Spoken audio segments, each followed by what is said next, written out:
The first thing I would do, I would basically clone people's brains so they don't have to talk anymore. So now instead of people paying me $5,000 an hour to teach them how to present on stage, I say just speak to my AI version of you. Well, I speak at a lot of events around the world for the last 20 years. It's an AI avatar. So I can take your beautiful face, I can map you onto this gentleman's beautiful face, and then you'll be able to pitch each other's products. John Lee. Mr. John Lee. John Lee. John Lee, a globally recognized entrepreneur, investor, speaker, and a mentor. Like, people can get started anytime they want. People don't want a job anymore, but now equally they don't even want a business anymore. I would love for AI to be the governing body of politics. How do you know that's not already happening? How do you know aliens don't exist? What do you mean? That's not you? That's all AI. Is entrepreneurship the real safeguard for the middle class? I don't think people have a choice anymore. Lifestyle is worth more to people than the money now. You see, everyone talks about AI, but they don't talk about the application of AI in everyday life. How can we use it in everyday life? We just ordered a coffee. That job's going to be gone soon. Will it not kill us? John Lee. How's it going, my man? Pleasure.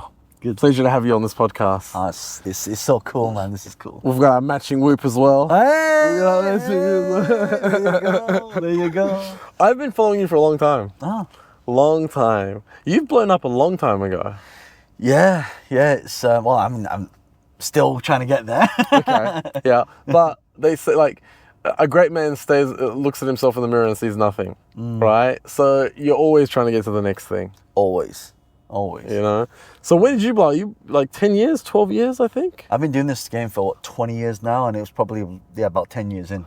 10 years in, where you've been social media, where it kind of like just really blew up. Yeah. You know. Yeah, I remember I was in Australia, and then didn't you do some podcast, some stuff in a car? Weren't you making videos in a car? Oh, yeah. I always do videos. I mean, I do videos in the car, but I've never had a podcast interview. It's normally been in the studio, or they come to the suite and set it all up. And this is very unique. Thank you. This is like kind of like James Corden, like, you know, hey, we're not going to sing, are we? You want to do karaoke? We can do karaoke. Let me get the microphone. I do karaoke a lot in this car, actually. Oh, really? Yeah, a lot. Shaq hates it, but yeah. He's probably thinking this song again. What's your go-to karaoke song? Backstreet Boys. Backstreet Boys. Yeah. Nice. Kid. I like it. Yeah. I own a karaoke bar in Australia. Oh, do you? The Chinese style rooms. Proper ones. 10 rooms. Oh, nice. Kind of like Redbox, right? Yeah. Okay. Yeah, like that. Yeah. Mine is Bohemian Rhapsody. Oh, okay. Freddie Mercury. I can see that. Okay. That's a great one. Yeah. Have you never done that one? No. You never karaoke that one? I can't get that high. That's a great one. That's a great one. Where do you live? London. And what are you doing in Dubai? I'm doing a lot of podcast interviews, a lot of filming, and a keynote. When are you leaving? 20th. 20th, okay. You come here often, no? All the time. Yeah. All the time. I love it in Dubai. It's a city of dreams. Right? You come here, it's a different vibration. And I definitely feel that. You know, I feel like, especially like you're in the entrepreneur space, this is an entrepreneur hub. Oh, okay. Like this is, like, where I'm from, Australia, right? If you do business with someone, they'll say, why are you doing business with him? Like, how long have you known him for? That's a typical question. How long have you known him for, right? Oh, don't worry, I've known him for 5 years and I know his friend and da. Here, people meet and do business straight away. Yeah. It's fast, it's quick, it's the frequency, the speed of interaction is high. Yeah, it's really a breeding ground for entrepreneurs, which I love. And I feel like it's like America before America was America. You know, like people like mimic things in different cities, right? So they mimic this, they mimic that. Like I'm forgetting the points that they mimic. I had it there yesterday, but I'm forgetting it right now. But nobody's mimicked Hollywood. There's no Hollywood. There's only one Hollywood. There's only one LA with a movie. Not Bollywood. It's kind of Hollywood, but that's just for the Indian market, no? It's true, yeah. Right, yeah. Because my friends say to me, every time I go on Instagram, I see Dubai. Right. They're in Australia, London, wherever. You just go on Instagram, Dubai.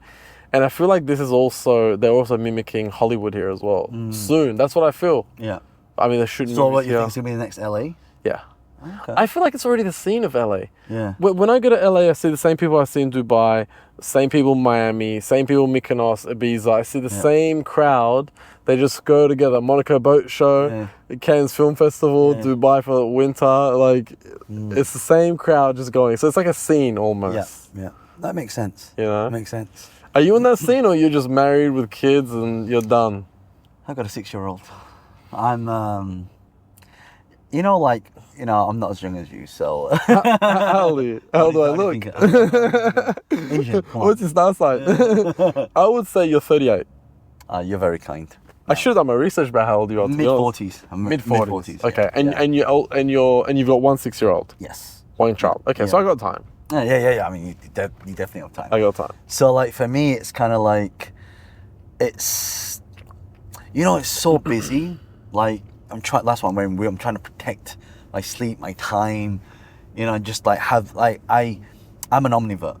People think I'm an extrovert. I'm actually an omnivore, right? So I like to have my space, have my time, and just think, strategic thinking. That's why I like flying around a lot, because I get to fly and be by myself, right? So it's so funny, like, as soon as I put up that picture of me and what's the tallest building here? Burj Khalifa. Burj Khalifa, yes. Put a picture out as soon as, John, you're in Dubai. Podcast, blah, blah, blah, blah. And my manager's like, you just don't post the picture you're in Dubai. Wow. Damn. We met at the Mind Valley Summit. Yes, we did. I actually saw you waiting in line to get food. It was like a food truck thing. Yeah. And then I was talking to a girl and I was like, I want him on my podcast. She goes, oh, I met him yesterday. He's such a nice guy. Go and talk to him. I was like, no, because he's hungry, right? He's hungry. I'm going to wait for him to get his food. I'm not going to bother him. And then I was kind of like, where is he going? And I saw you sat there and you're eating. As soon as kind of you were done, I came up to you going, hey, John, what's going on? So it was strategic. Yeah. You may have thought it was natural. Yeah. Okay. When you introduce that, I'm Raid. I'm like, that's a cool name. Mortal Kombat straight away. Mortal Kombat. Yeah, it's like you never forget that. Yeah. Raiden wins. You should actually, you should have. Should have that. I should have bought 2. That would have been sick. Yeah. So you know what we should have done? We should have put a little screen and played Mortal Kombat in the car. You could actually on these, but technically, I fucked up the cameras and everything, like the TVs and everything. There. It was all suction cupped. The camera can't see it. But my point to that was, what were we talking about? I was about to make a point about business, LA. Yes, you were in Dubai. How often? Okay, yes, this is what I was going to ask you. When you said you go on a there's introvert, there's extrovert, omnivore. Yeah, what's an omnivore? Omnivore is both. It's kind of like a bit of both stuck together, but in different environments. So let's say, for example, I'm on stage. I have to be extrovert, right?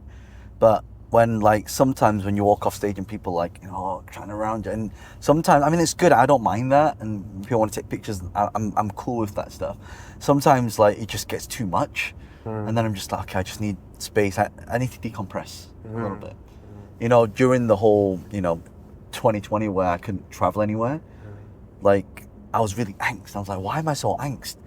It's because I jumped from one keynote to another keynote to another keynote to another keynote. Literally, I just turn off Zoom, turn on another one, turn off, turn on, turn on. And it was just non-stop. Yeah. But at least when you're doing keynotes, you can just, okay, I'm getting on a plane. So I just finished a tour in Australia, actually, with Deepak Chopra. Mm-hmm. Yeah, so, and I love Australia. Australia's beautiful. Yeah. Such a beautiful, amazing. But the flight is not beautiful. Nah, no, it's not. So actually, that's why I transit through Dubai. So it's break it up. Yeah, 13 hours here, pause, and then another 7 hours back to London. 13? Oh, yes. Because you're flying to Sydney or Melbourne. Correct. I'm from Perth. Oh, okay. 9 hours. Oh, there you go. But apparently Perth is supposed to be really nice. You never been? I've never been to Perth. It's beautiful. It's every city has its own frequency. Yeah. Perth is just, Perth is like retirement. Right. Everything's slow. Yeah. It's just chilled. Yeah, Dubai is very fast paced. Very fast. It's funny because my manager will come here and say, "Oh yeah, John, you want to do a meeting with this person?" Yeah, sure. Oh yeah, they're saying at 1 a.m. in the morning. I'm like, what? Oh, wow. Like 1 a.m. in the morning. I said, do people have meetings at 1 a.m. in the morning? It's insane. I was doing podcasts one time coming here till 3 to 4 a.m. in the morning. Wow. It's crazy. And I was like, this city never sleeps. No, I used to live in New York and they say New York doesn't sleep. Yeah. New York sleeps. Yeah. Dubai doesn't sleep. No, I've experienced that many times. Yeah. When I come here, it's just non-stop. Non-stop. Yeah. Yeah, for me, I come from Perth where it's like a retirement village. Yeah. So I'm on this new horse that I don't know how to ride. Right. And I'm getting burnt out, but I'm kind of setting boundaries and trying to find what the perfect is. So how long have you been here then? 2 years. You live here full time now? Full time. Wow. Yeah. 2 years yesterday, actually, yeah. Wow. But I love it. I love it. If you said to me, I'll pay you a million and you live $1 million a year and you live in Perth, Yeah. or I'll pay you 100,000 a year and you live in Dubai, I'll choose 100,000 live in Dubai. Ah, okay. Because there's so much opportunity here. Well, do you know what I noticed about being here is that everybody is like got the same wavelength. Yeah. Because people have chosen to be here. Yeah. It's not you were just here. Yeah. You know, and I think that's the difference. Like you go to London, London's a little bit slow as well. Okay. Like Hong Kong's quick, it's fast. Yeah. China's quick, it's fast.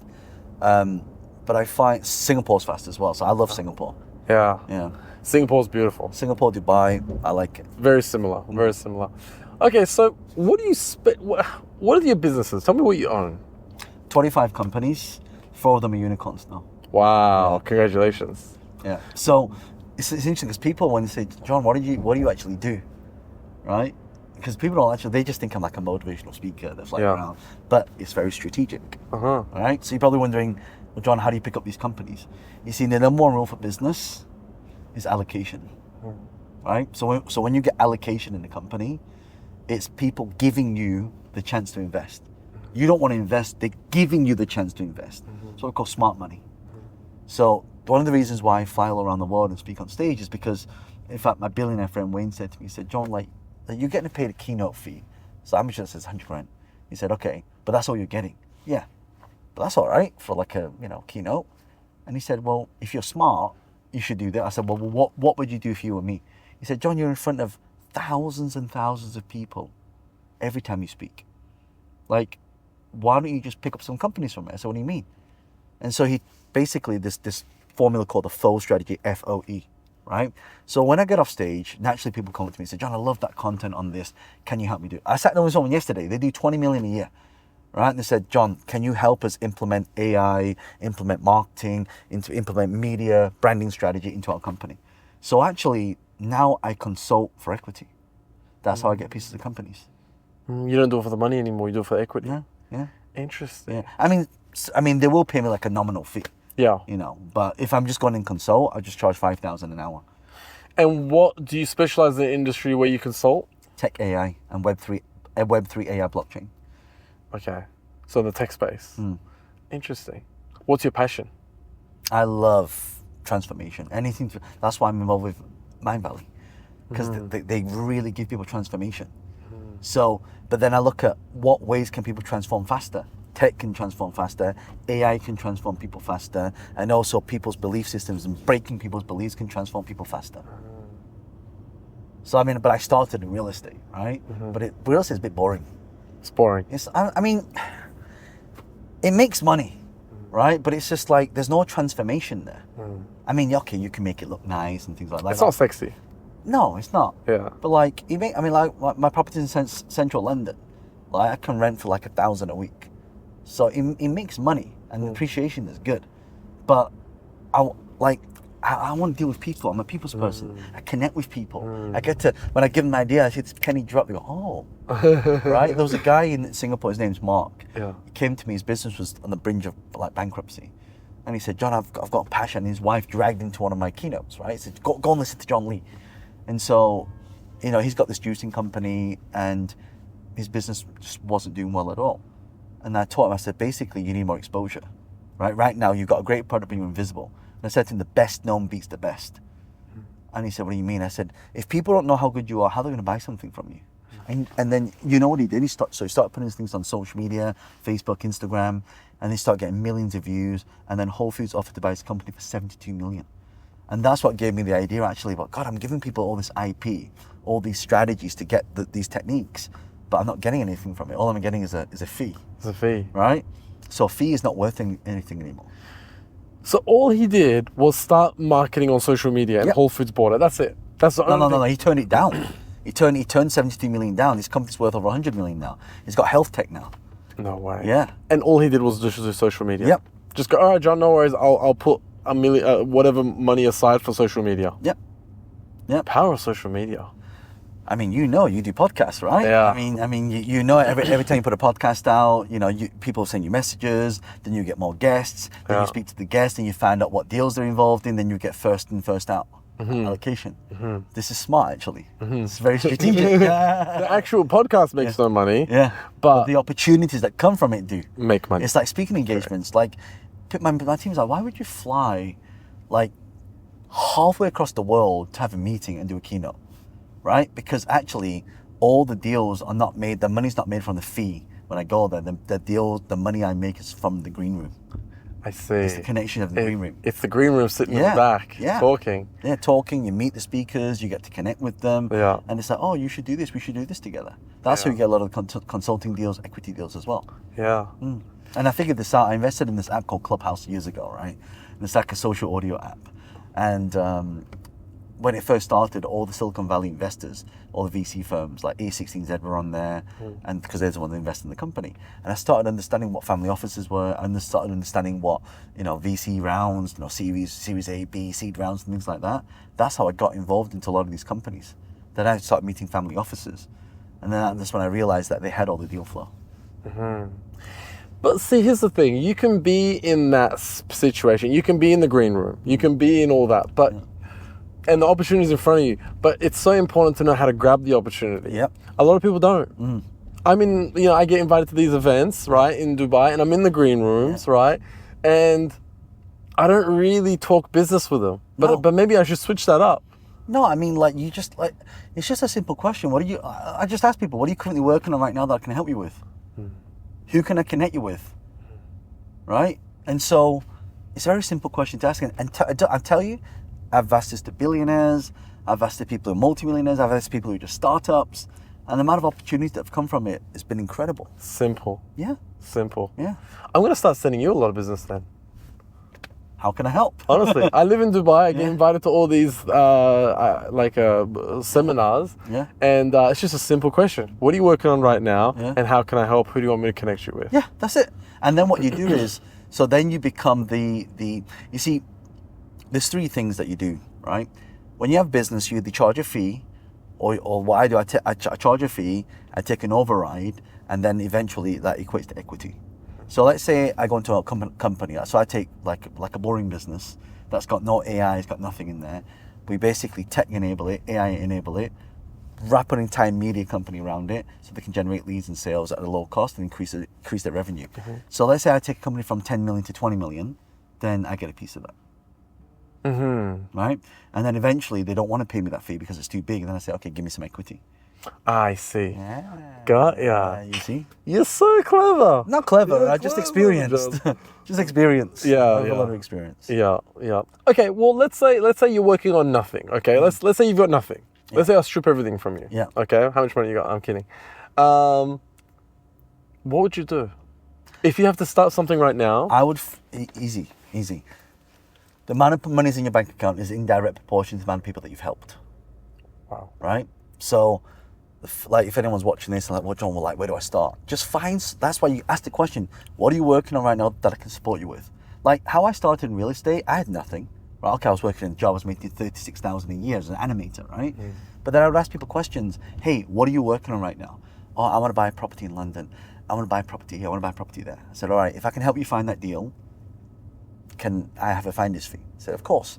So that's how I started. I started going around knocking on stage and stores, finding deals, coming to you and saying, you know what, I'm going to give you this deal. You just pay me 1% finder's fee. So that's how I started to build a small cash pot. Then when I could afford to buy property, then I would start buying properties. You see? What would you wrap up into AI? Like, explain that to me. Easy. Okay. You want to show you something? Show me. All right.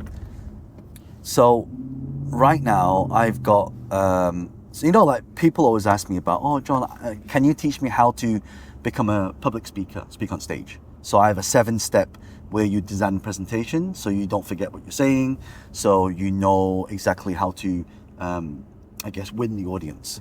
So I've got this AI version of him. I am here to help you with your speaking skills. Ask me any questions about John Lee's 7-figure speaking template.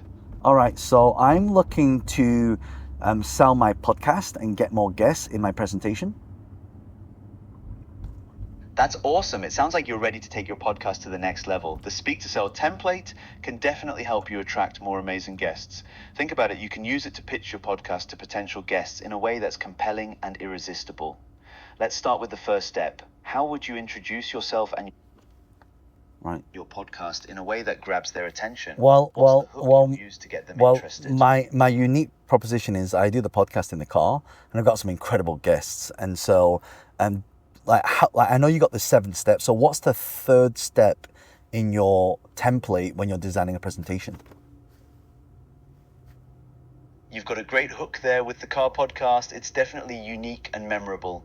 Now, the 3rd step in my Speak to Sell template is earning the right. This is all about establishing your credibility and authority. So the first thing I would do, I would basically clone people's brains so they don't have to talk anymore. That's me. So now instead of people paying me 5,000 an hour to teach them how to present on stage, like CEOs would come to me, I got to give a keynote, like how should I tell a story, how should I involve the audience? I said, you pay me 5,000 for the hour. Actually, I don't want to do it. Even if they pay me 5,000, I don't want to do it. Yeah. Because it's taking up my time. Of course. I say, just speak to the AI version of me, and they just speak to my AI. Was that your voice? That was my voice, yes. And that's connected to AI. And it basically, what app is that? Is that your app? No, so you use a combined. So now you've got AI agents, right? Yeah. So AI agents perform a task. Yeah. But if you chain them together, it's called an AI organization. So for example, like I create a lot of content now, right? Yeah. But if I show you a video that I did, where's my videos? Are you still pinching yourself about AI? Like, what is this? No, it's No? like I invested in AI years ago. Like, so Really? yeah, so I already saw a lot of this stuff coming. That's like actually one of the reasons why I invest in companies. Like I invest in a lot of AI companies, not because okay, if they do well, that's great, but that's not the main reason why I do it, right? The reason why I do it is because I want to know what's up and coming, so I get first mover advantage. Got ya. Right? So let's take this one for example. Just here in Dubai right now, and one of the things I've learned is this, just being here is just incredible. I mean, you see this country of innovation, and everything that happens, you just always going to the next level. And I think that's how we should be living our lives. Like if you're comfortable, then that's where, in the comfort zone, that's where a lot of things don't grow. If they're not growing, you're automatically dying. So I want you to really... So that's all AI. What do you mean? That's not you? That's not me. That's not you? No, and then... Wait a minute. That's not You me. didn't make that video? No, it's not me. You didn't stand there? No, look. So those of you who registered for the 7-figure creator program, you're really going to start focusing on monetization. See, monetization is taking the followers, but then monetizing it. And that means you got to make passive income and have earned income. And there's so many different ways I talk about it. There's actually That's all 20 AI. That's not really me. to do this. So for those who That's sign up the for the AI John. 7-figure creator program, That's AI. you sign up for the social media monetization. Quick start, I promise Wait. it's going to be amazing. Go and check it out. Right? Okay, what about the script?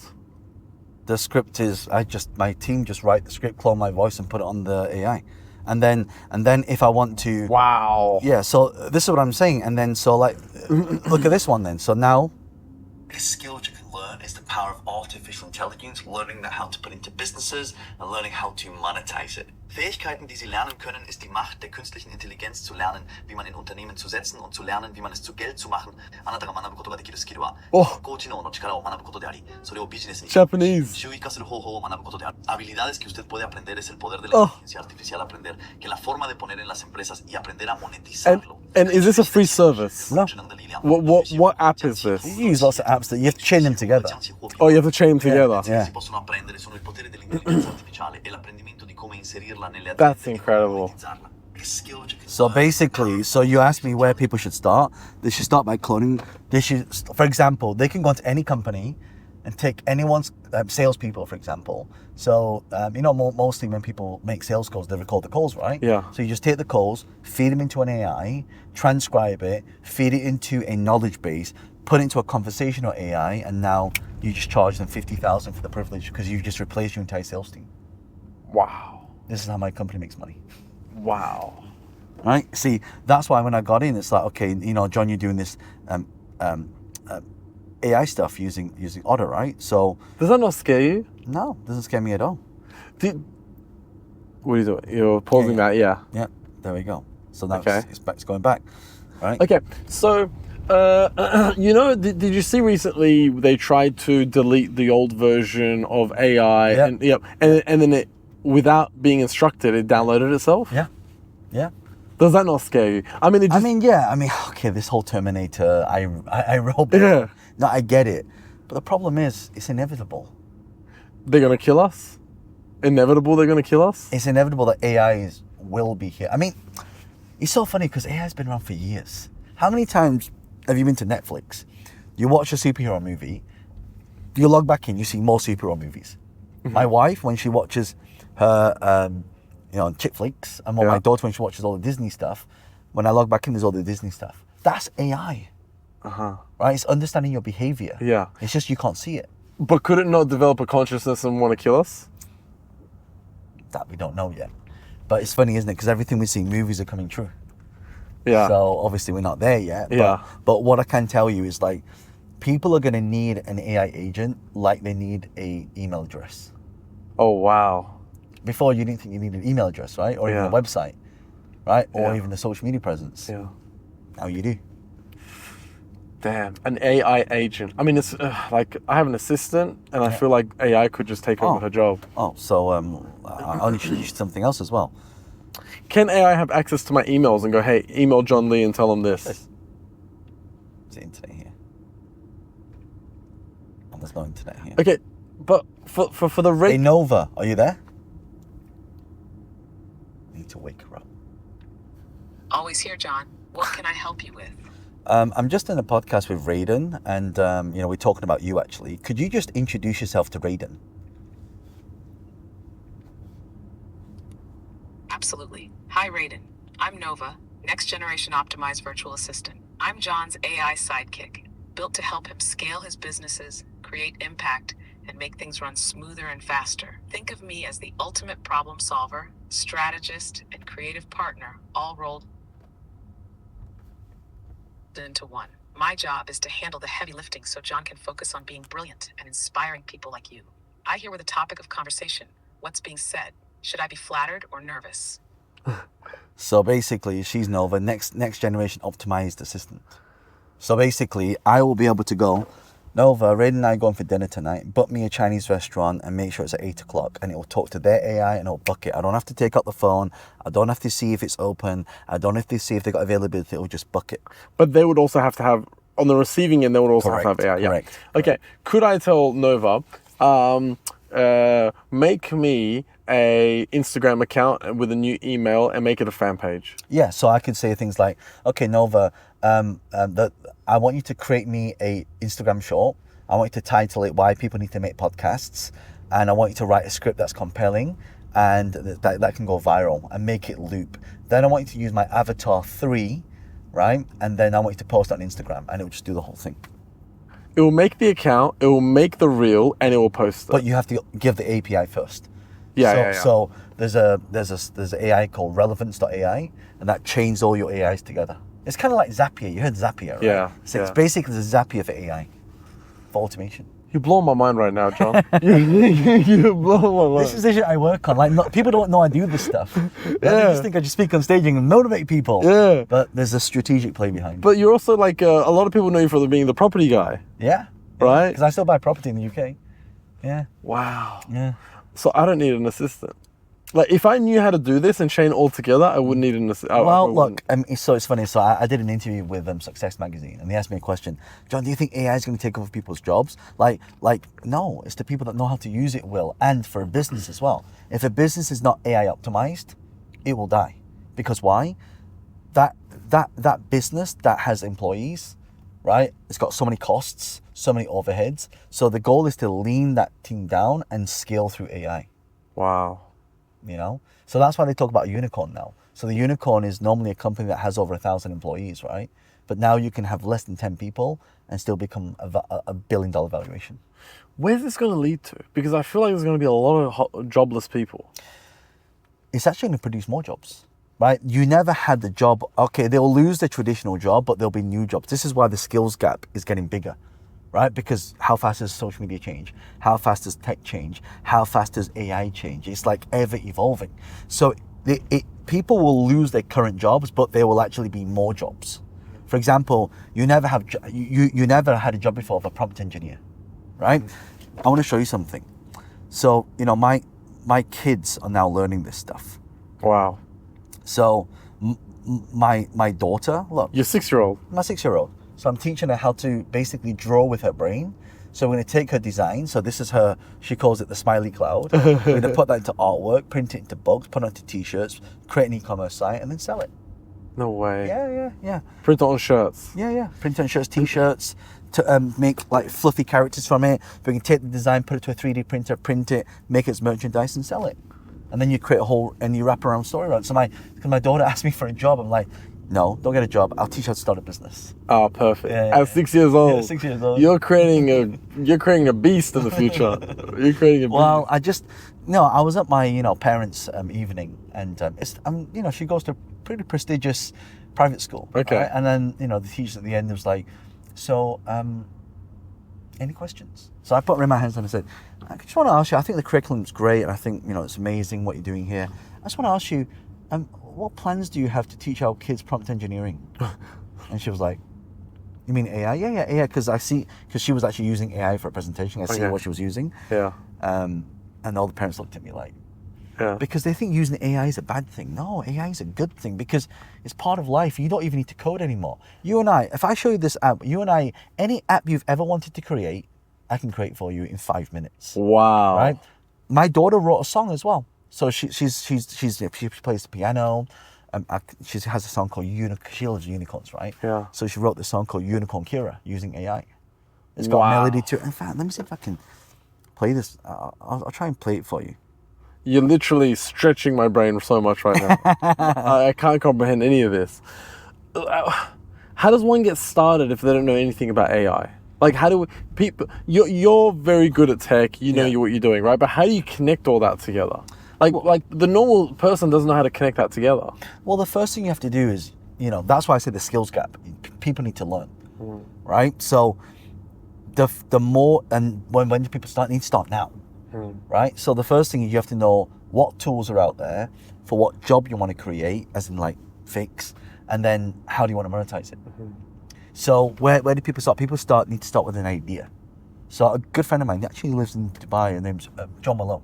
So she has like fragrances and things, like in the stores. And I said to her, Joe, like, what do you think Costa, I love Costa. You love Costa? Yeah. What do you get? It's a UK brand. Is it? Yeah. They do a good double espresso here. Is that what you drink? Double espresso? Double espresso. Okay. Yeah. So I said to her, Joe, what do you think the number one skill that people are going to need in the future? And I asked her this 3 years ago. Yeah. She said to me, What? Creativity. And that's what we need now. We can draw with our brain. I'm trying to show you my daughter's song, but I don't know why it's not working. I heard the quote the other day saying, money's everywhere. There's plenty of money. There's not enough creativity. Correct. That's right. That's right. Double espresso, did you say? Double espresso, yeah. That'd be good. Anything else? No. Hi! How are you? Stop. How are you? We've got John Lee in the house today. John How you Lee. doing? John Lee? Yes, how you doing? John Lee. She doesn't watch your videos. No, she doesn't. Yes, it's John. Sir John. If she did, she wouldn't be working here. How are you? Hi, sir. How are you? Yeah, good. I'm good. Awesome. Where you from? What's your coffee, sir? Oh, me, a double espresso, please. Okay. Where are you from? Philippines. Philippines. Oh. Very good. Matcha, Okay. ice Ice. with coconut milk and a shot of coffee in it. Yeah. So this is my daughter's song, Uh-huh. Unicorn Kira. Oh.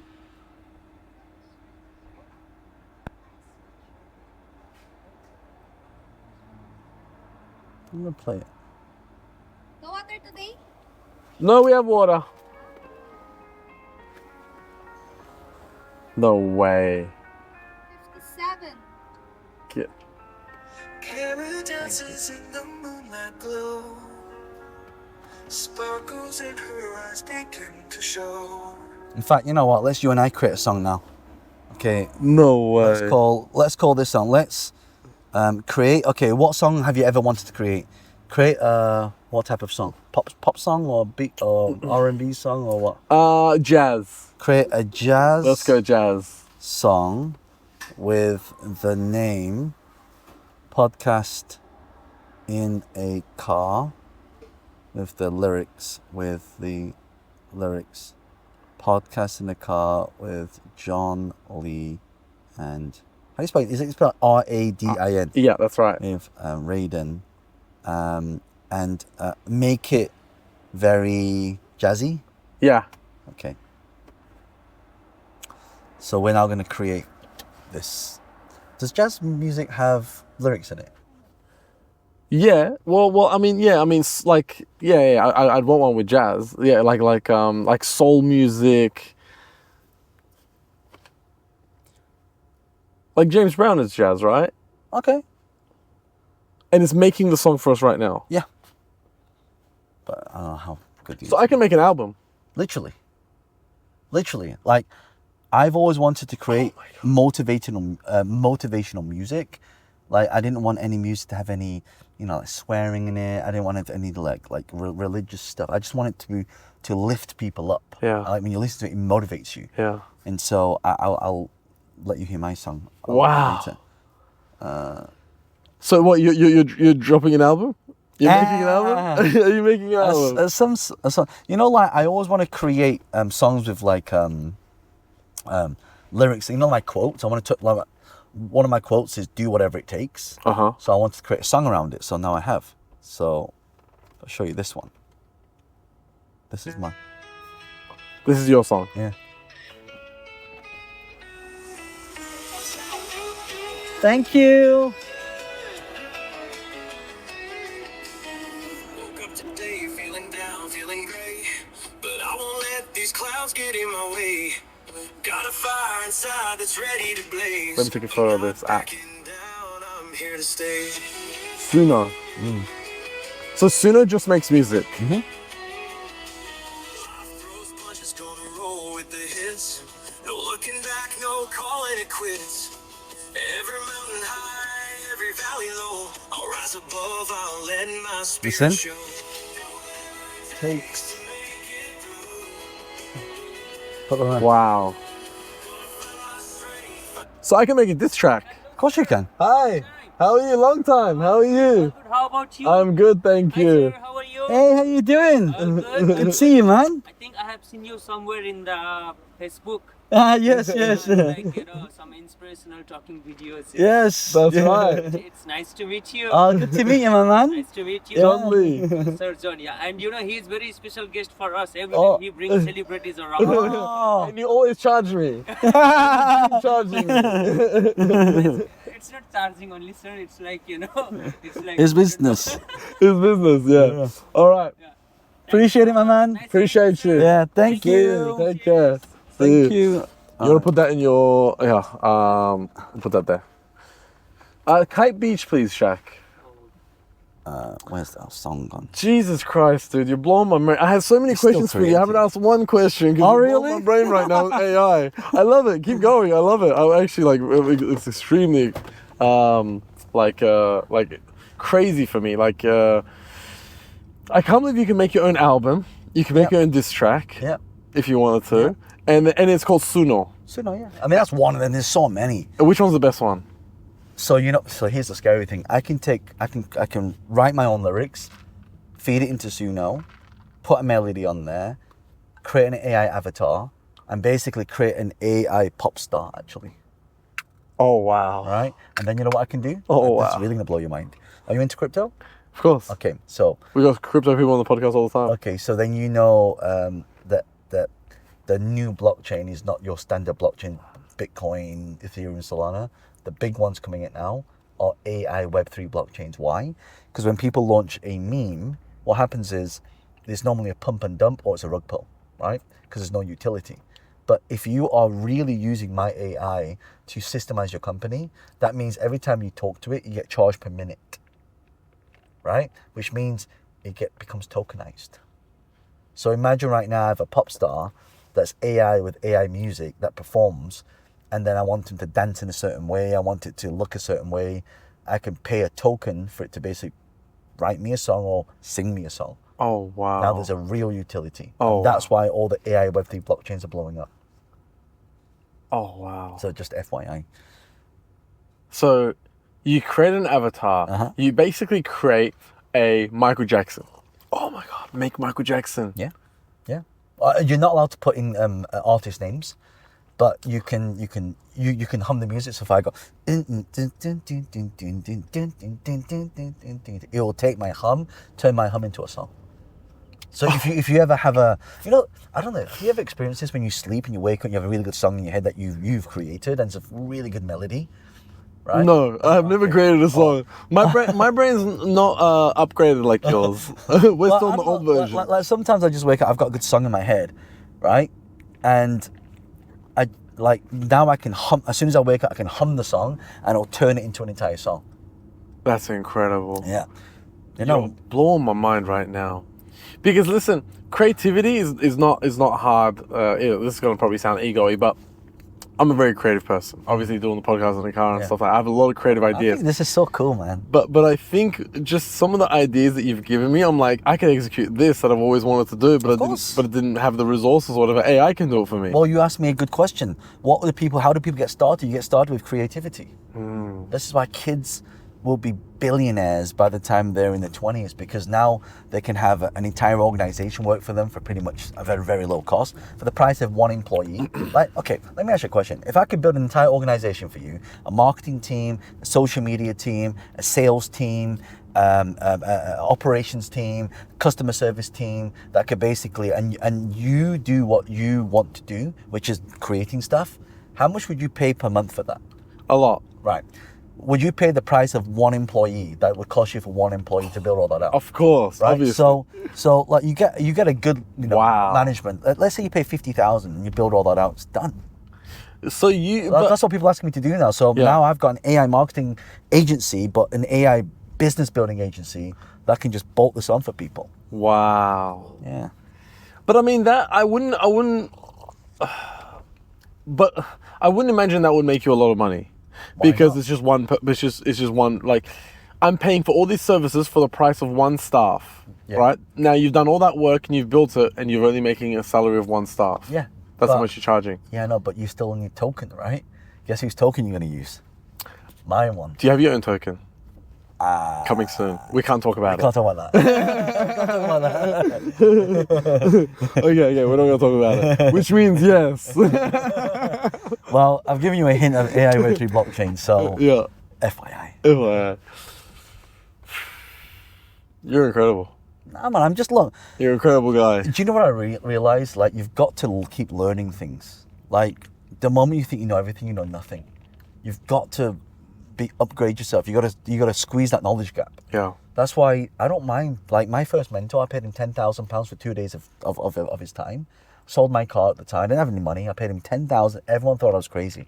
And he taught me 3 powerful lessons in real estate. 1, make money when you buy, not when you sell. 2, always use OPM. 3, have multiple exit strategies. And that's all I did for real estate. I bought 35 houses in 6 months using that exact strategy. Wow. Right? So knowledge is really power now. Right? But execution of knowledge that's the ultimate power. Yeah, it's all about execution. Yeah. But now AI can execute for you, because before you'd have to learn it and do it yourself. Yeah. Now you can learn and get AI to do it for you. Yeah. But you still need the strategy. Yeah. Right? So all we're gonna do now is be creative. That's all we're gonna do. Correct. Wow.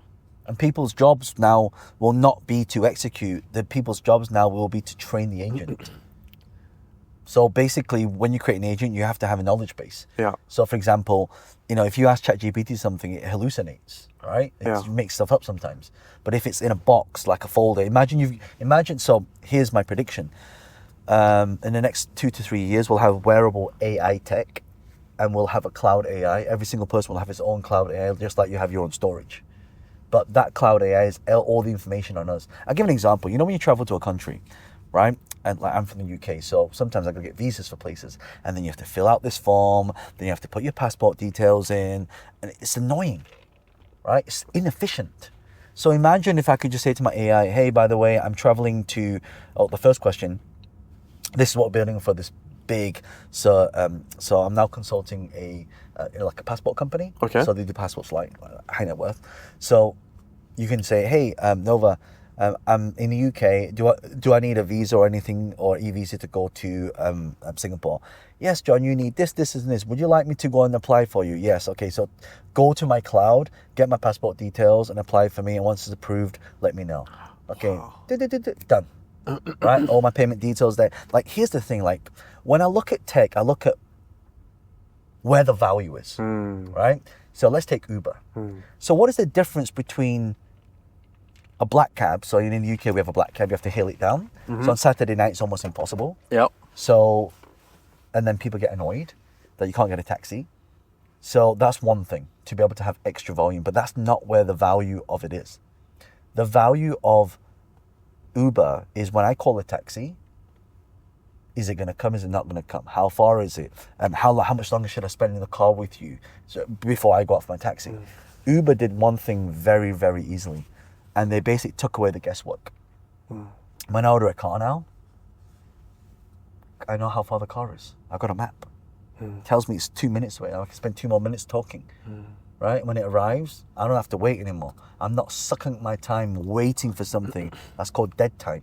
I want to use my time because time is precious. So they solve precious time and also the friction. When I get into a black cab, the person has to ask me, where do you want to go?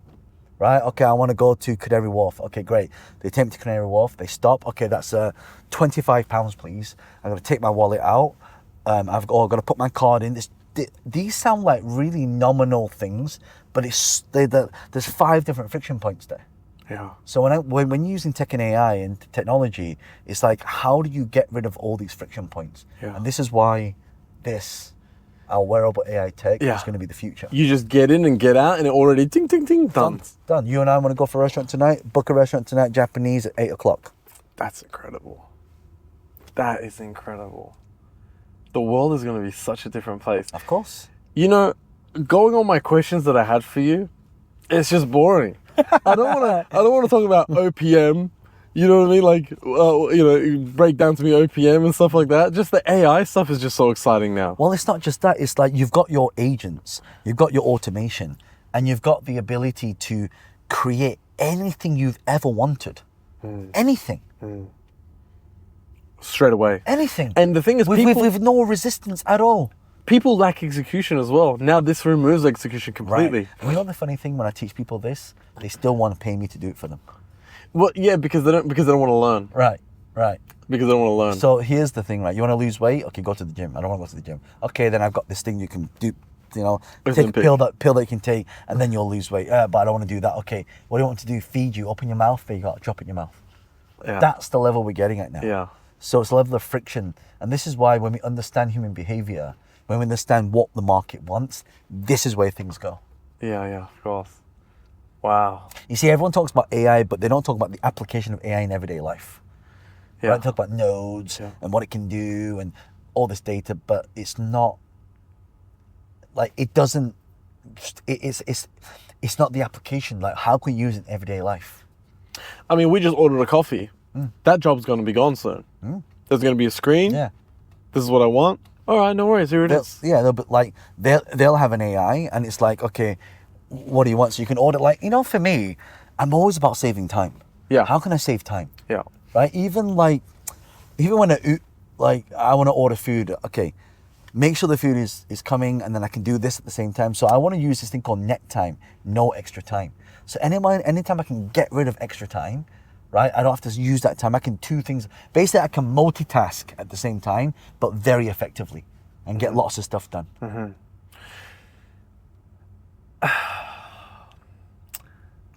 Will it not kill us? I don't know. Maybe. Honestly, will it not kill us? Like, I don't know. I mean, maybe the Matrix will come true. Maybe we'll live in a simulation. Maybe they'll use our bodies as batteries. What I would love, maybe they make us our slaves. Yeah, maybe.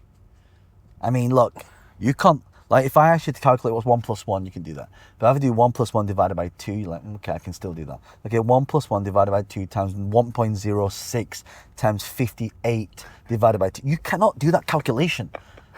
A computer, now they have a quantum chip out. Quantum chip can do 1 quadrillion in 5 minutes from a supercomputer. Wow. You know how big a quadrillion is?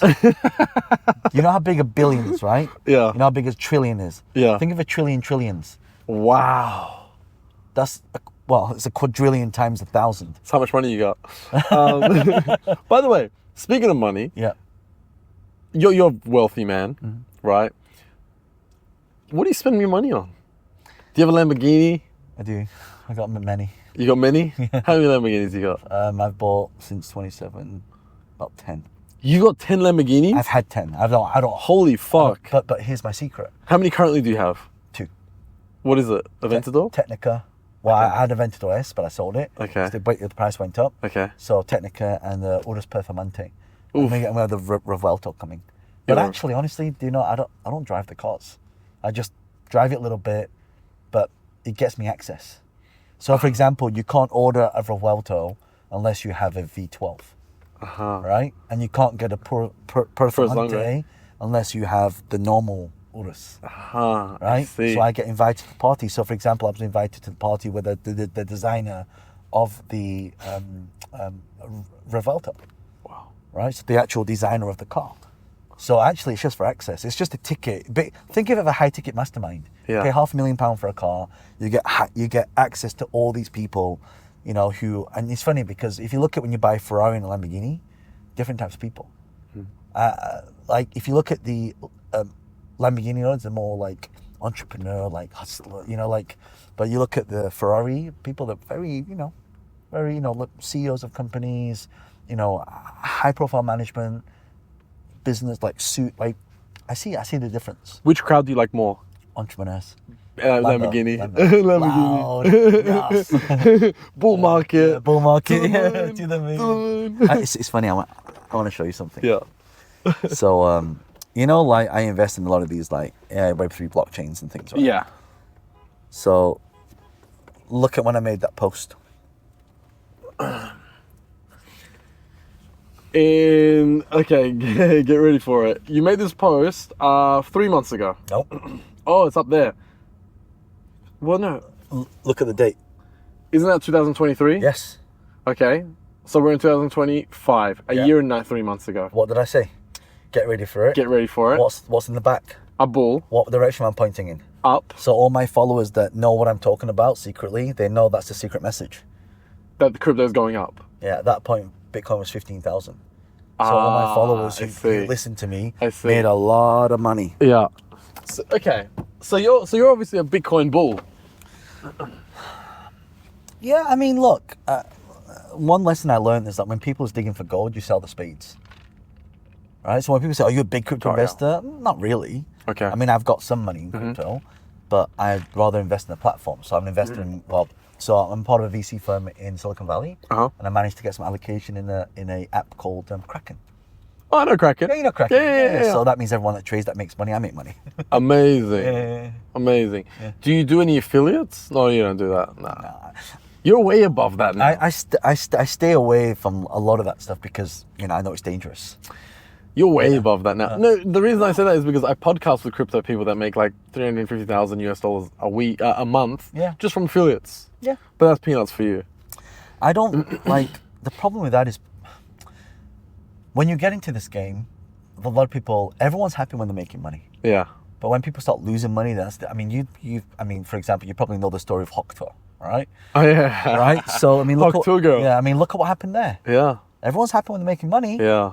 But not everyone says that's why I do this stuff privately. Yeah. You know, and obviously within a very small circle. So you might say to me when the cameras are off, hey bro, like what new coins are coming up? And I know that you put 100 grand into it, you lose it tomorrow, you don't blink an eyelid. Yeah. Right?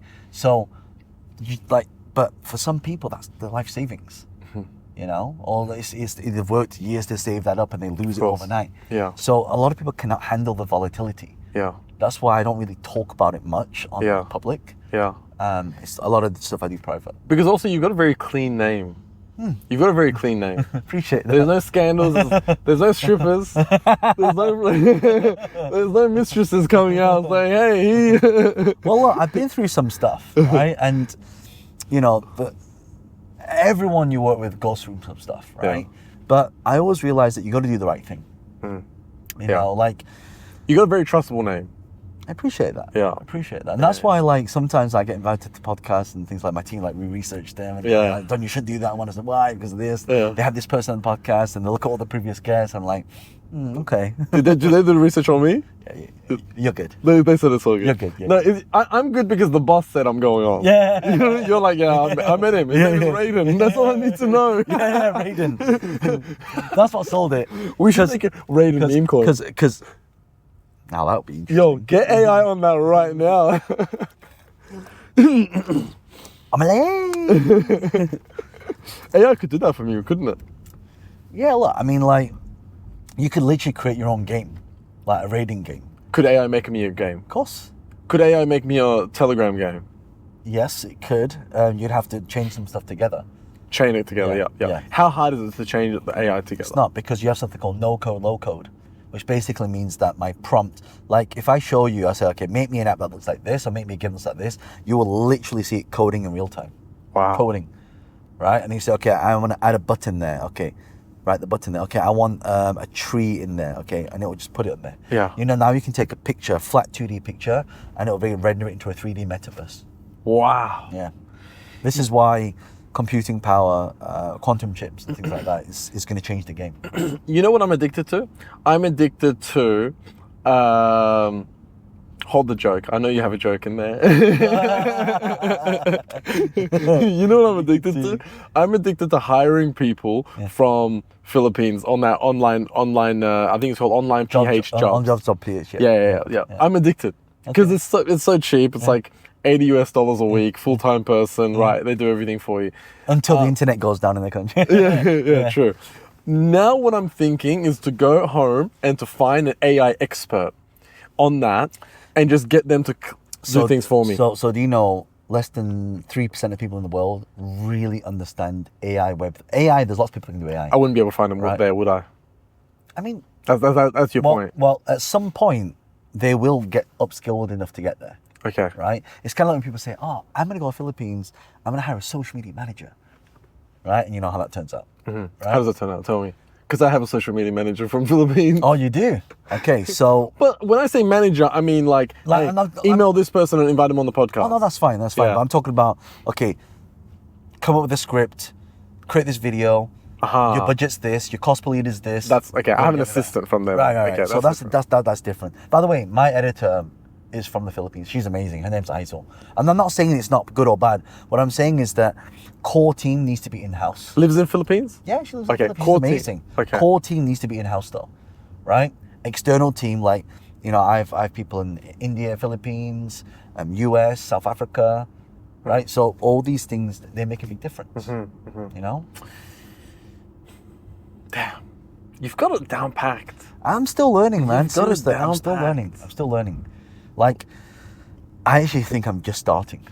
Really? Yeah. Well, because it's a new industry, but I feel like you're so far down the road when it comes to AI already. Just tech. Well, that's why I invest in the companies. Yeah. Right? Because I want to know what's coming in the market. I already knew about agentic AI coming out way before people was talking about it. Wow. I invest in the company called AAI. You know, they do 890 million a year ARR, annual recurring revenue. No. So through my, you know, contact in Silicon Valley, I was able to get some small allocation. You know what I realized? It's all about contacts. 100%. It's all about contact. Yeah. That's why you've got such a big social media presence. You've got a face. Yeah. So like for me, it's there's questions I ask every day. Like, okay, how can I make a difference in someone's life today, right? What can I say that would inspire someone to take action and do something, right? Who are the people that I know that I can really help? That really help, not just like I'm gonna help you and then you got to do something for me. Like just genuinely help. Yeah. Just don't ask anything in return. Yeah. And you know what? It always comes back. And it might be 1 year, 2 year, 5 years, 6 years, 10 years, 20 years. But you got to show that consistency. It's kind of like how many times you got friends who just call you up and every time they call you, they want something. How many times you speak to someone and they just want to have a conversation with you and just help you out, nothing in return. Yeah. Right? That's what you want to do. Yeah. If I was to give you $1 million and I want like a return, like how's your cash flow? How's the cash flow? Do you have cash flow? Of course. So you've got money coming in. It's not, I know you got some unicorns and stuff and obviously the valuation goes to billions. Yeah. But cash flow. Well, I'm going to have a look. What is your cash flow? I'll show you. Oh. We'll see. We might take you to the desert and kidnap you. I don't know. This is one of my companies. Okay. Let me see if I can log in. Let me see. I want to know, if I give you $1 million, can you give that to AI and say, give a return of 10% ROI per annum on this money? Can AI do that? It can and it can't. Okay. Let me see. So let me go to November to today. Let me see how much cash flow we've created. So this is from November till now. Till now. And that's how much we made just in that time frame. Revenue? Yeah. Wow. That's just from one business. So that's okay. That's amazing. That's all right. And that's what, in like a month, Yeah. right? 11th till now. So That's incredible. yeah. So you What probably business wonder what is that is. Yeah. I got a lot of online. I do everything, like Yeah. online stuff, shit like that. You see, you ask most people that, they'll never log into the account and show how much money they're making. I know. Right? Yeah. And that's why you know a lot of people are bullshit. 100%. And now you know I just logged into my account and showed you. I know. And now they're wondering how much money was in there. Millions. They'll never know. And you know what? And I don't mind doing that because I fucking, like, there's so much shit in this industry and there's so much fake stuff happening. It's like, if I told people how much money I was making, that's just from one business. That's not including my real estate, my investments, my dividends. So when it comes to cash flow, I have a lot of cash flow. Wow. Yeah. And you know what? He's dressed so simple. So simple, right?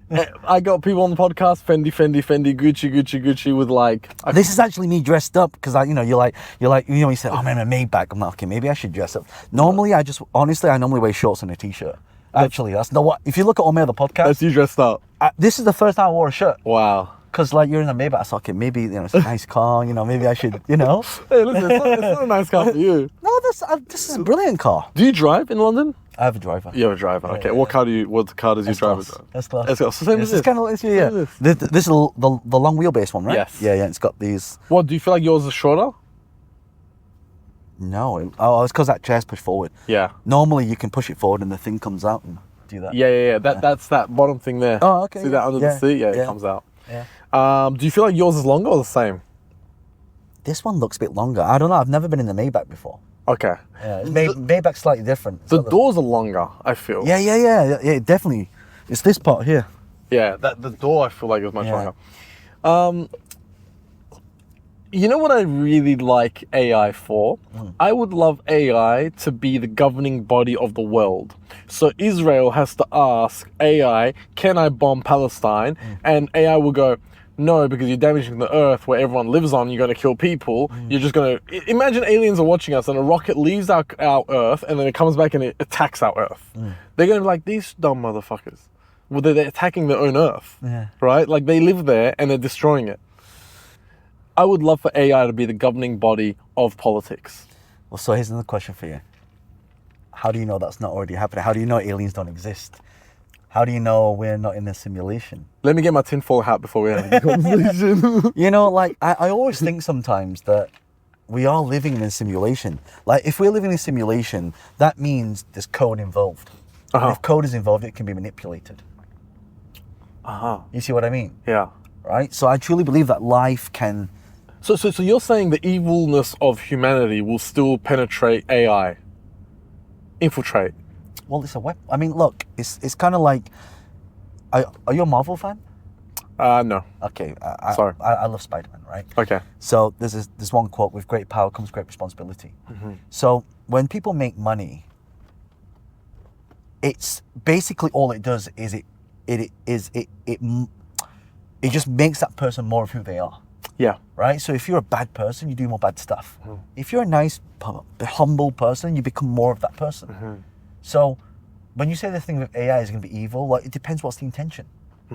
Right? If the person using it, I mean, how many people are doing all these, pretending to be people online, or scamming people, trying to get, there's a lot of that stuff, but they do it for bad reasons. You know what I didn't understand with all these people that scam people? I'm like, why don't you just use it to start your own business? You put all that effort in, just use it for your business and sell something legitimate.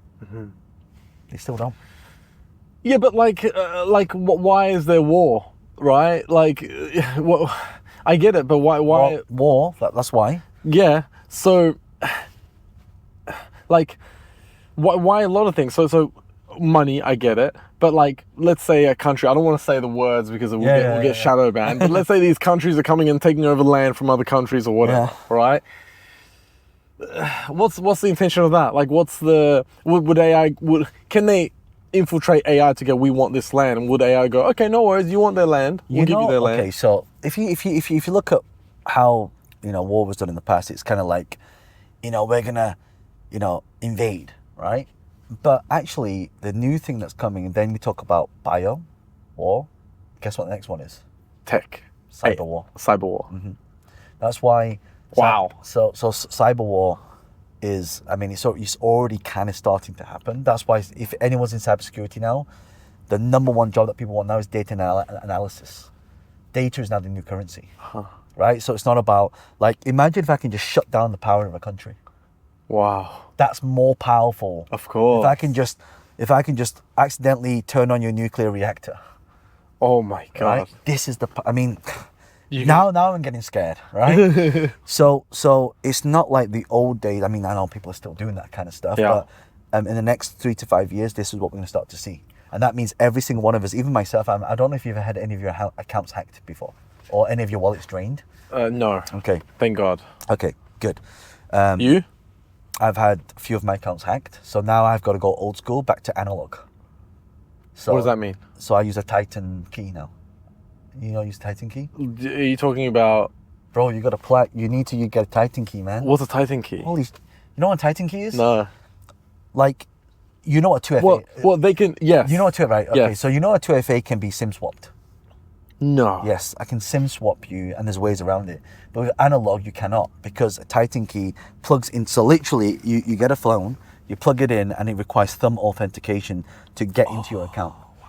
So what does that mean? That means the only way I can get is to chop your hand off or your thumb off. So you're talking about, when you say this, you mean somebody can hack into my YouTube and take it over? Yeah. That's so I've seen it happen so many times. How many accounts have been hijacked?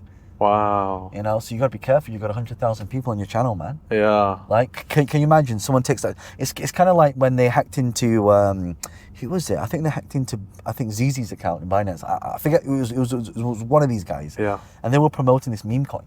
Yeah. Right? And Smart. When Apple did their launch, did you see what happened on the launch? There were 4 million people watching, and there was another stream going at the same time. Basically, it was Tim Cook speaking, but it wasn't him.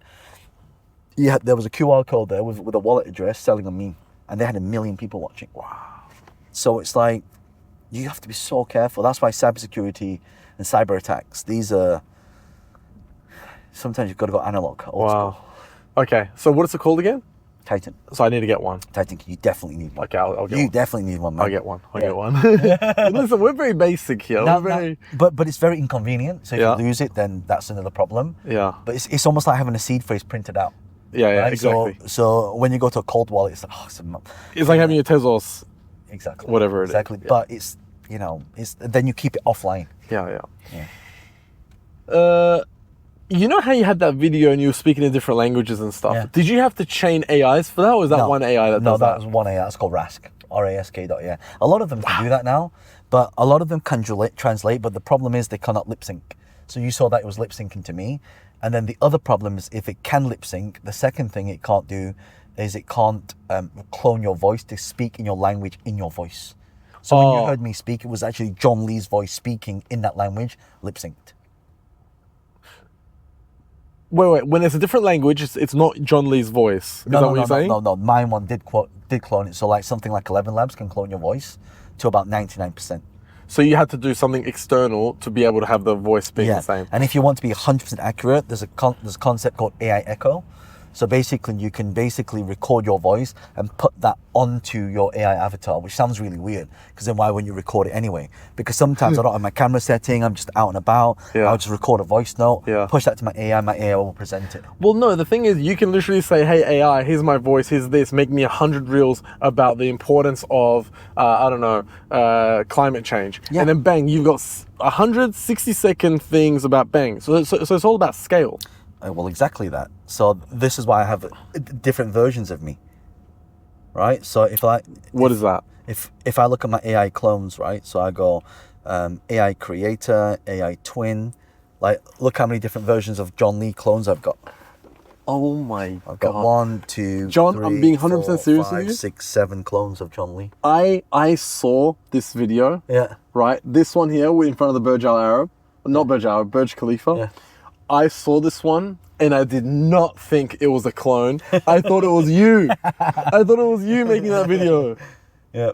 So that's all I do now. So that's what I say. I just spend my time making clones. That's your S class. Yeah. That's it. I just spend my time making clones. And what app is that? That one is captions, and there's another one. HeyGen is also okay as well. You should make your own. No, I'll tell you why. Do I want to design a car, or do I want to drive the car?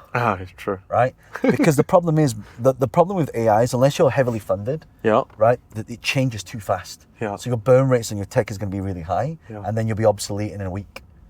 So I would rather take the tech that already exists and create real use cases from it. Yeah. So what do businesses need? Like I can create an entire AI organization for you. I can take your customer service, I can take a salesperson and replicate them. They never get sick, they never get tired, they never ask for a pay rise. Yeah. Right? They never complain, they just do the job for you. Yeah. We're just reevaluating everything that I'm doing in my life. I own gyms in Australia. I own 8 gyms, right? Okay, so you should have an AI PT trainer. AI PT trainer or remove the desk completely? No. Actually, not even that. So if I was you, if I was consulting you now, I would say, okay, what is the number one reason why people don't get in shape? It's not the gym, actually. What is it? It's the diet. It's your diet, right? They say I was going to say motivation. But actually, you can not work out and you still can get into shape. Yeah. Right? Because you don't eat carbs, you don't eat sugar, chocolate, and all that stuff. Yeah. So the number one thing that people are actually lacking is the nutrition. So what if I could put your gym, and when people sign up to your subscription, they're not paying for the gym, they're paying for the nutritionist, and then they can just use the gym. When you position your business that way, your business is now worth 20 times instead of 3 times, because now it's become a tech company. But now you have physical infrastructure to support it. So actually what I do with companies, I restructure the company so they're worth more. Wow.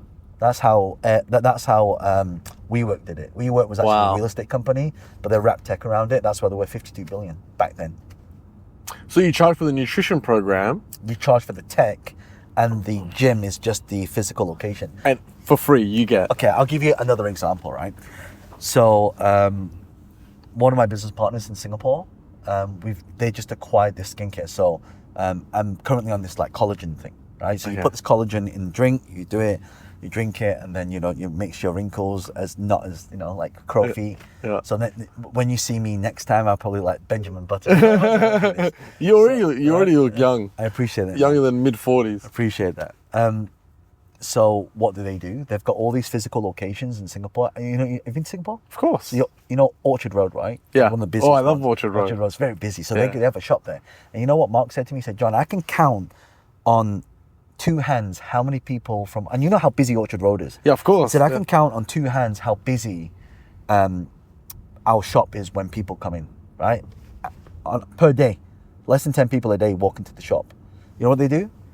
Their physical locations now become a TikTok shop. So they go on TikTok, they sell over 3,000 units of these collagen, and it's sold out. You can't even buy it now. No way. 3,000 units. It's insane. So what's happening now is... How do they do that? TikTok shop. Just TikTok shop. I don't understand TikTok shop. So they go in there and they make videos? Like in... What year were you born? 1990. Okay, you may be too young for this. What year were you born? 81. 81. Actually, you might be on the cusp of it. Okay. So that means... Tell me. Do you know you used to watch those shows where people would come on and like sell things? Yeah. And it just used to be a show. Of course. Right? Like, like QVC type. Yeah. So basically... It's knives. Knives and cooking. Yeah. So TikTok has now become the new QVC for Gen Z. Aha. Right? So now anyone can go live on TikTok and say, okay, you know what? I want to promote that bottle. I want to promote this iPad. I want to promote this, microphone. And they can just choose what products. When people buy, they get paid an income. They're making like 20 to 30,000 a month just doing that. That's why Gen Zs don't want to work anymore. Right? Because they can make more than the doctors, lawyers, and accountants from just going live on TikTok. I never made that connection before. There you go. It's not, people think like Gen Zs are lazy. They're not lazy. They just know smarter ways to make money. Simpler ways. Yeah. And it's funny because I see these TikToks all the time where the girl's like, it's almost indirect selling. She's like, I went to this restaurant, it was really good, the food was this, and you know? Yeah. It's just getting exposure. Yeah. Different world. Different world. It's a brave new world. Different world. Brave new world. I mean, I've got questions about OPM, other people's money, or whatever. But I mean, it's just not exciting anymore to me. You've ruined it. You've ruined all my questions. I was up till late with all this, and you just ruined it. That's how I like to roll on podcasts, you know? Yeah, it's yeah. like, we just have conversation, Yeah. right? It's, you know, this is why I like this format. It's very conversational. Yeah, That's yeah. how it should be, actually. It's not an interview. It's not question after question. Yeah, it's just yeah, an open conversation, Yeah. right? Okay. Tell me how AI can change, like, what about self-driving cars? It's already happening. Yeah, but I mean, look at, so when you buy a Tesla now, right? It's actually an income-producing machine. So when you finish work and you go home and you park your Tesla up, your Tesla now goes out and becomes an Uber for you. So now you make money from it. Wow. Yeah. So now it's like, oh, why don't you just buy 10 Teslas, have all these Teslas, go and rent out, be your Uber, and then all those fees that come in pay for your own Tesla and your mortgage. Then you live mortgage free. Do you think, wow, you live mortgage free just from that? Yeah. Do you think in the future there will be universal base income? Part of me, but even if there is, there's still going to be some metrics around capitalism around that. There has to be. Yeah. Right? So that's what they're saying, but then you look at value. Where's true value coming? Because if everyone gets paid the same money, then how do you make more? Yeah. That's what people are going to do. Yeah. If everyone gets paid $1,000, let's just say $1,000, then people are going to think, well, how do I make 2,000? Right? So yes, it will if it comes in, right? But the value I think will be within your agents and your AI organizations and licensing that as your IP. For example, let's say I take my best salesperson, right? And my best salesperson go, oh, John, people say to me, how do you find really good salespeople?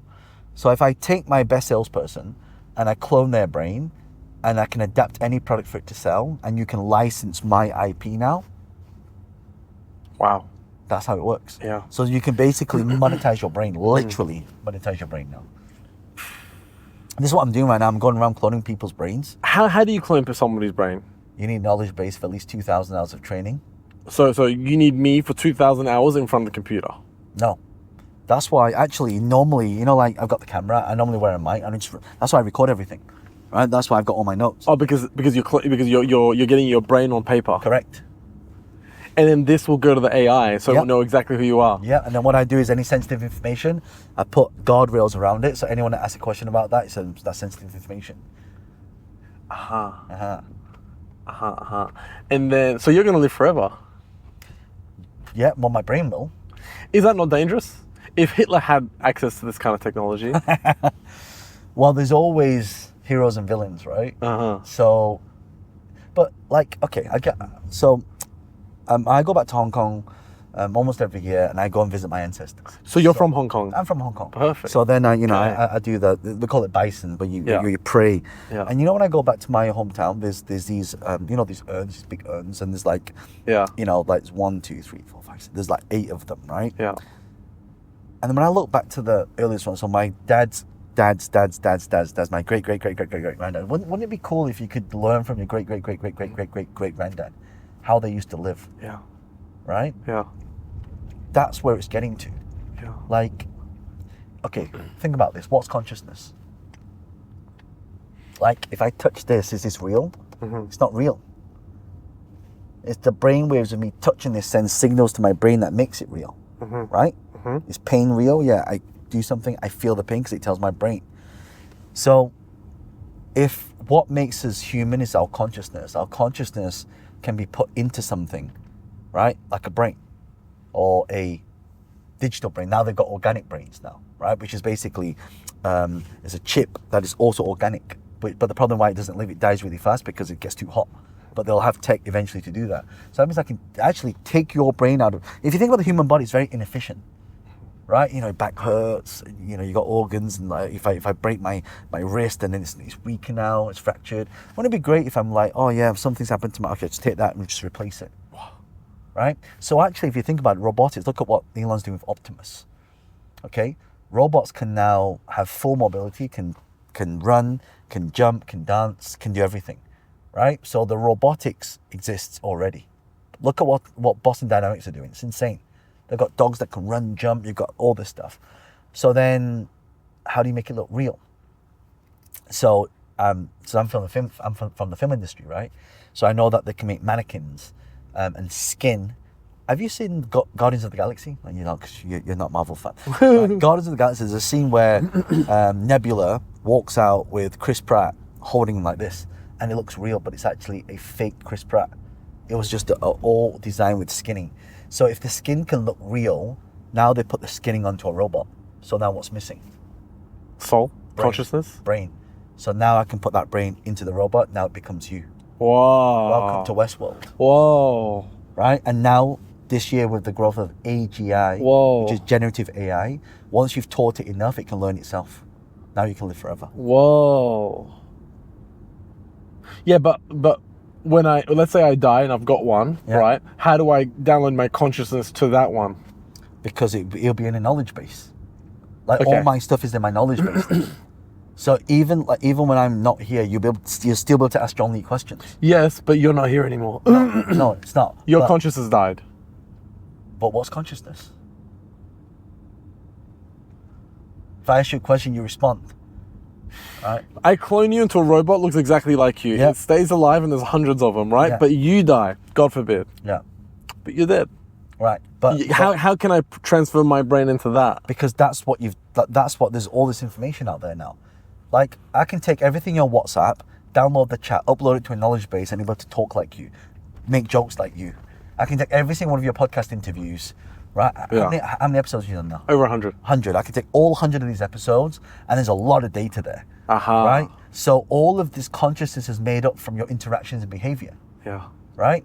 Your nuances, the way you say things, the way you laugh, the way you smile. Yeah. Like it's all there. Oh, I see. Right, so you just upload it into a knowledge base, and that knowledge base becomes you. I see. Then I can plug it into anything. Wow. That's insane. It is insane. But still, personally, we would die, but we would have our character and our person still living on. If you want it to, easily. That's why you see. They're probably doing this with Elon right now, because we need him.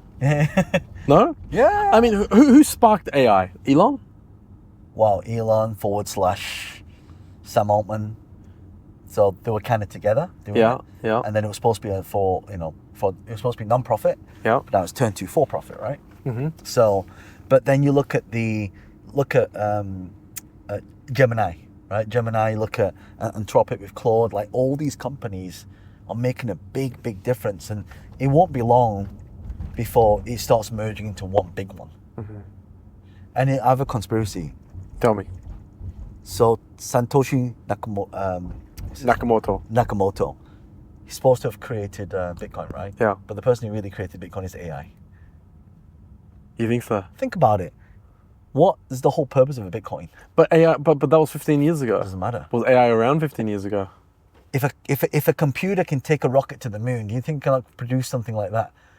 Look how old the blockchain technology is.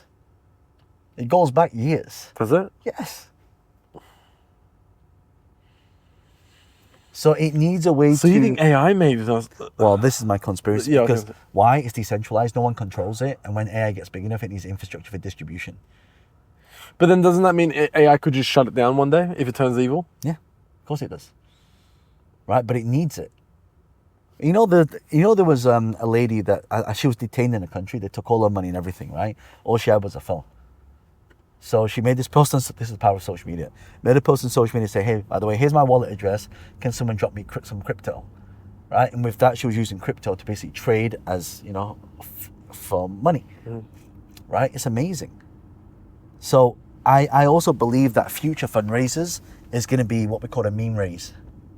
Meme raise. A meme raise. Because look, okay, when people donate money to a company, they don't expect any money back, correct? Yep. Right. So when you do a meme raise, everyone puts $1,000 in, but they're not expecting anything back. So someone dumps it, it doesn't matter, because it's what we call a meme raise. Yeah. Right? But they raise more money doing that than they do raising money the traditional way, because it doesn't multiply. So, if AI can endure that means AI could very easily hack your wallet. Of course it can. AI could literally hack everyone's That's wallet and what take you all go- the money. Of course. And go, I want all the Bitcoin back. Well, banks can do that already. Look at what happened in Cyprus. People woke up one day and there was no money in there. Everything's possible. But this is why you need to diversify. So I call this strategy called 30, 30, 30, 10. So for example, people say, John, should you keep cash? Of course. Right, just in case, right? Okay. That's why you want to buy stupid stuff like this. Okay. Because at any That's time... not stupid. Well, I can pawn this anywhere, right? Yeah. Right? So like, okay, let's say I've lost everything. Okay, I just go to a shop, give me some money for this. Yeah. Right? Or you got a car and things like that. Like you need to diversify. Put money into assets. Right? Put money into and a lot of people are obviously holding money in digital as well. That's why the banks don't like it. Of course, money's leaving them. Because what the bank's business model, they take your money, they invest your money, and they give you a very small return back. So the less money they're getting, the less money they can lend. So they're saying over 30% of people, of the cash is now leaving the banks. So eventually banks will now be obsolete. Think about this for a second. Wow. It's happening so quickly. Think about this for a second. Do you know there are more devices on the planet than people? Wow. You have more than one phone? No. You know people who've got more than one phone? Of course, everyone. Everyone in Dubai has like 3 phones. But you've got old phones as well, right? Yeah. So there are more devices on the planet than people. Wow. But if you go to some countries, like let's take India for example, right? There's a lot of people that live in the slums that don't actually have a full house. Yeah. But guess what they got? A phone. A phone. And they've got internet, which now connects them to the world. Oh, wow. Right? So now peer-to-peer transactions will happen.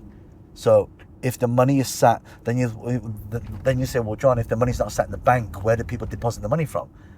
Decentralized exchange. Yeah. Right? So that's where the money will sit. So let's say I want to transfer money to you. Oh yeah, I want to buy your iPad. Okay, boom me this. This is already happening in China. Have you been to China recently? Not recently. When's the last time you went? I went for a Canton Fair in Guangzhou in like 2018. Okay, it's changed a lot since then. Yeah. There's cameras everywhere now. Oh, really? Yes, everywhere you go, there's cameras everywhere. What's your opinion on China, by the way? You being from Hong Kong, are you ready to go back into the China family, or you want to stay?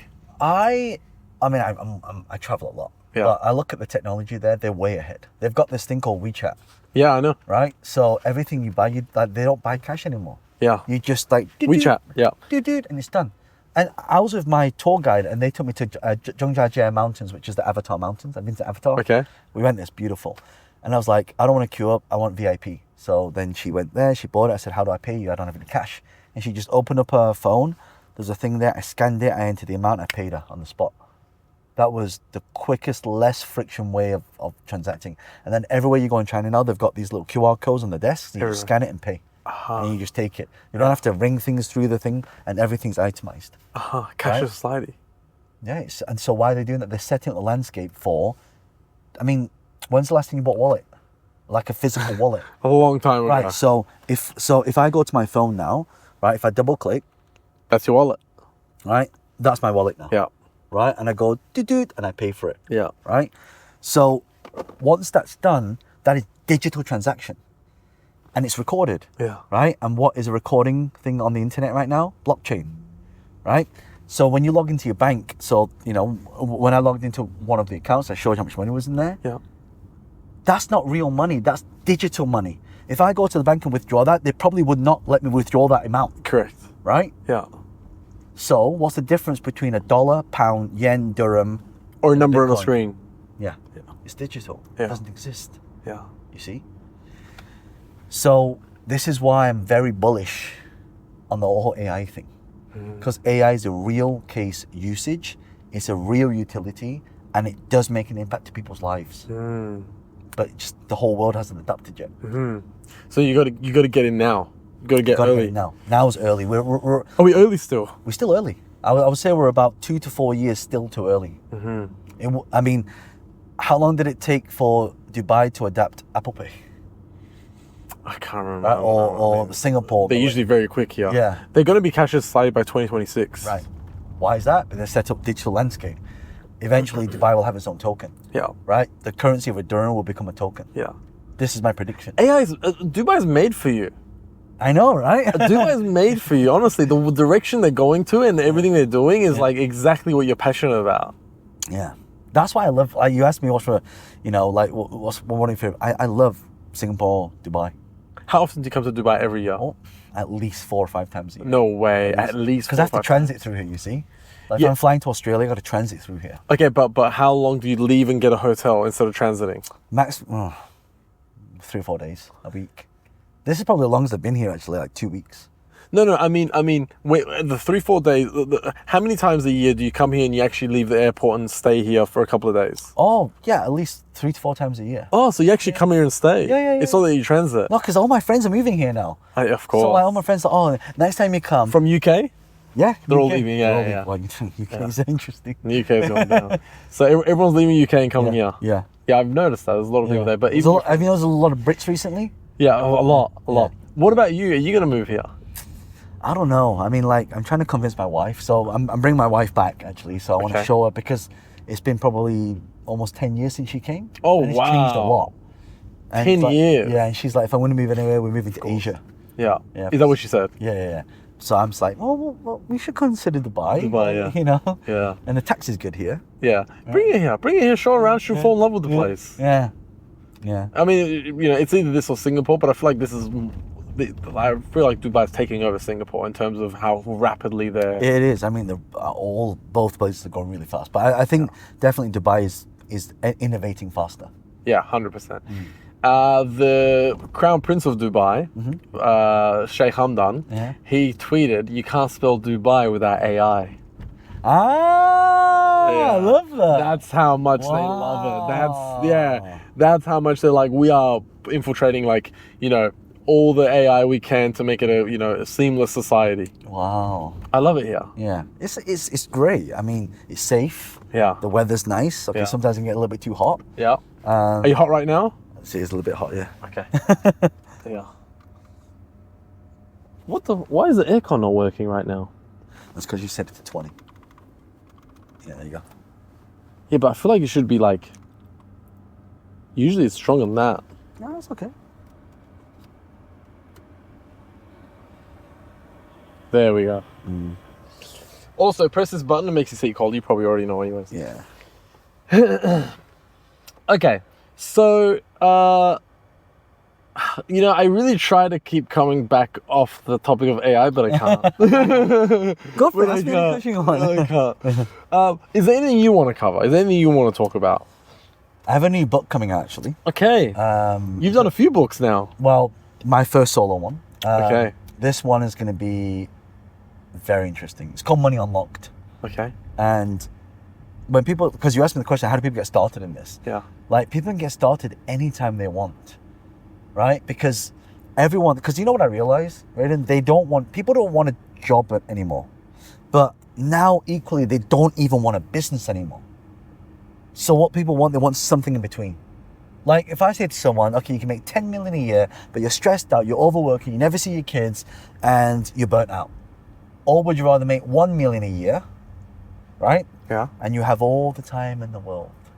You know what? 90% of the answers is that one. The 1 million, of course. Because people don't... Lifestyle is worth more to people than the money now. That's actually why Dubai is amazing. Okay, so what's your book about? Money Unlocked. It's how do you unlock money? How do you invest? No, it's how you can... Well, first of all, your relationship with money, right? The reason why people don't make enough money is because they have a bad relationship with it, right?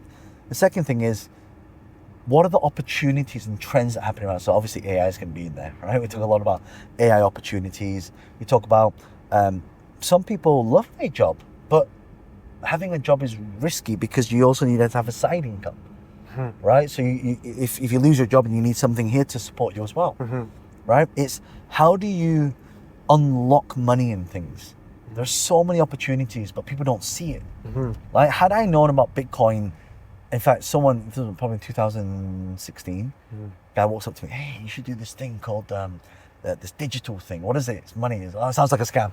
And I just didn't pay attention to it. Okay. Had I had the right education, the right guidance, the right people around me, the right people who knew about it, then I probably would have invested earlier. Yeah. Right? Wow. So I tell you this because Money Unlocked is about unlocking money everywhere you go, in your life, in your business, in the things that you're doing. Like, people just don't know how to do it now because they've never been taught it at school. Well, something you do very good at, and I can see with the AI stuff, is you are very good at identifying opportunity. Yes. Very good at that. Yeah. Because opportunity can come and go and be like, oh, whatever, it's fad, whatever it is. But you are like, hang on, you can do that. Well, then if you can do that, I can click to this and we can connect that and we can do this. Yeah. So your book is more about not letting opportunity pass you then. Yeah. Got ya. Because there's lots of opportunities. But the thing is, like, if you look at what are the big opportunities we had, right? First time in the 2000s was what? The internet, like .com. Yeah. Boom and bust. And then if we evolved there to then real estate, right? Then we evolved from there to then social media. Then we evolved from social media to crypto. Yeah. Now we evolved from crypto to Web3 blockchain and blockchain to now AI. So in your life, probably every 10 years is a big opportunity. Yeah. Right? But people just miss it. Oh, yeah, I wish I could have done that. The amount of times I've been telling people, you should buy a property in London. This was like 20 years ago. You buy a flat in Earls Court for like 250,000. Now it's closer to $1 million. Okay. Right? This is why I invested in property early. Yeah. Because I knew that I wasn't smart enough to like build tech. I didn't know how to program, but I could buy a property. Yeah. Right? If I just buy it and leave it and rent it, my mortgage gets paid off, and then the property prices increase in value. Do you ever have money troubles? Do you ever think about money? Are you ever like, oh shit, I need money? About what in terms of? Is money ever stressing you out? It used to. Not anymore. You don't think about money at all? Like, it's like... It's funny because in the old days, I used to walk into a shop. You know, you see, I used to buy these nice suits, right? Yeah. And I'd pick the suit up, I'd walk to the changing rooms, it was like Tom Ford. Yeah. Turn it around, and I'd turn around and put it back on the... Now I'm just like, oh, that looks nice. I'll get me 4 of them. Yeah. I was in Canali, the last time I was here. Yeah. I was like, yeah, I'll take that. And the bill came to like 20,000. I'm like, okay. Pounds? USD. Wow. USD.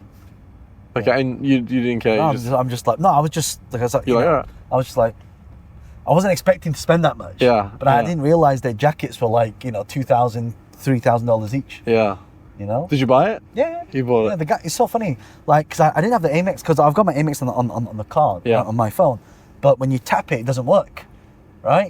Because an amount that you much, need you have to put the physical one. I said, it's in my hotel room. You know what the guy said to me? I'll come to your hotel with you. I'm like, really? Of course, it's $20,000 sale. The guy gets in, orders an Uber, takes me all the way to my hotel, brings that little thing with me, goes into my room, done, shakes my hand, see you later. Wow. Service. That's what Dubai, the service here. Service is amazing. It's amazing here. That's the problem with Dubai as well. Like, the service is so good. You go back home, you spoil. 5-star hotel feels like a 1-star hotel in the UK now. You're spoiled. Yeah. When I went back to Australia, my friend's like, yeah, let's go to this Turkish restaurant. I went there. There was a homeless guy eating food outside at the restaurant. And I'm like, I can't do this. I can't do this anymore. And they're sitting there next to the homeless guy eating the food. And I'm like, I can't do this. Yeah. It's just spoiled me now. It's completely spoiled me. Yeah. Are you the richest person in your family? Yes. When I mean your family, I mean like your parents, your blah, blah, blah. Yeah. Did you grow up poor? We didn't grow up poor. We were working class. Yeah. My parents worked hard. They had a Chinese takeaway. Uh-huh. So I worked my parents' Chinese takeaway as a dishwasher. Nice. Oh. So I was the guy cleaning the dishes, peeling the mushrooms and the onions and things like that. Uh-huh. Yeah. And have you retired your parents? Yes. So you... They bought them a house. I'll show the house I bought them. Amazing. And this is my gift back to them. And this is what probably makes you, oh, that's a beautiful house. No way. It's expensive. It's like, what, $1 million? Can I show the camera? Yeah. This is in London? Yeah, that's a place called Knutsford. That's where all the footballers live, like because they're from up north. That's beautiful, man. Just paid $1 million for that. Say, hey, mum, you're retired. Here you go. That's beautiful. You and know? what do they do day to day? Do they work They still? play golf. You know, my dad's golf, my mum's golf are like handicap 5 and 6. Oh, no way. They're so good. They play golf every day. Very good. They actually look very fit. Your dad looks very fit. We play golf every day. Yeah. And now, like, my mum. So like my mum's like, when she retired, she was a chef. Okay. So, but my mum used to cook all this really nice food, but the problem is in her head. So you know what I'm doing now? I'm extracting all the recipes from her head, right? Putting it into an AI, and then eventually, for the next generations, we keep my mum's recipes for the family recipe. Why don't you make a book? You could get AI to write a book as well. Oh yeah, I could do that. It's easy. Miss Lee's home recipes. Linda's Kitchen. Yeah. And then we create restaurants around it. Linda Lee, home cooking. You could do that easy. Yeah. Well, that's what we're thinking of doing, is extracting all of it, because my mum cooks like really nice. Just the food's amazing. Really? Like, traditional Chinese dishes. Yeah. Like, I do not want to get lost, and it's been passed down to generations and generations. Yeah. So so I sat down with my mum, and she's got a laptop out, she's learning AI, and it's like, babe, mum, just talk to you, just tell you what you're doing, then we're going to put it into like a recipe book and stuff like that. That's actually something I miss about Australia, because Australia's got such a big Chinese population. The restaurants there. I tell you, the best coffee I've had, 2 places, three places, Colombia, Italy, and Australia. Why is your coffee so good? Incredible. Why? I don't get it. Why is it so good? Have you had our flat white? No. It's the best. Yeah? But why is it so good? It's got the right bitterness. Yeah. Not too bitter. It's smooth. Yeah. It's perfect. Bro, America's got the shittest coffee I've ever had in my life. America's coffee is so shit.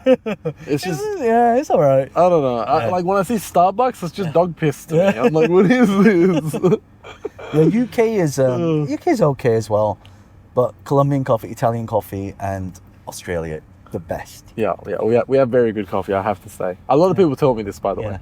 The sweets are amazing there, by the way. Is it? If you ever want to shoot content in a physical location. No way. You can set the whole thing up. That's what I normally do, is get a suite, they want to do podcasts, bring your film crew over, film it, and then don't have to go anywhere.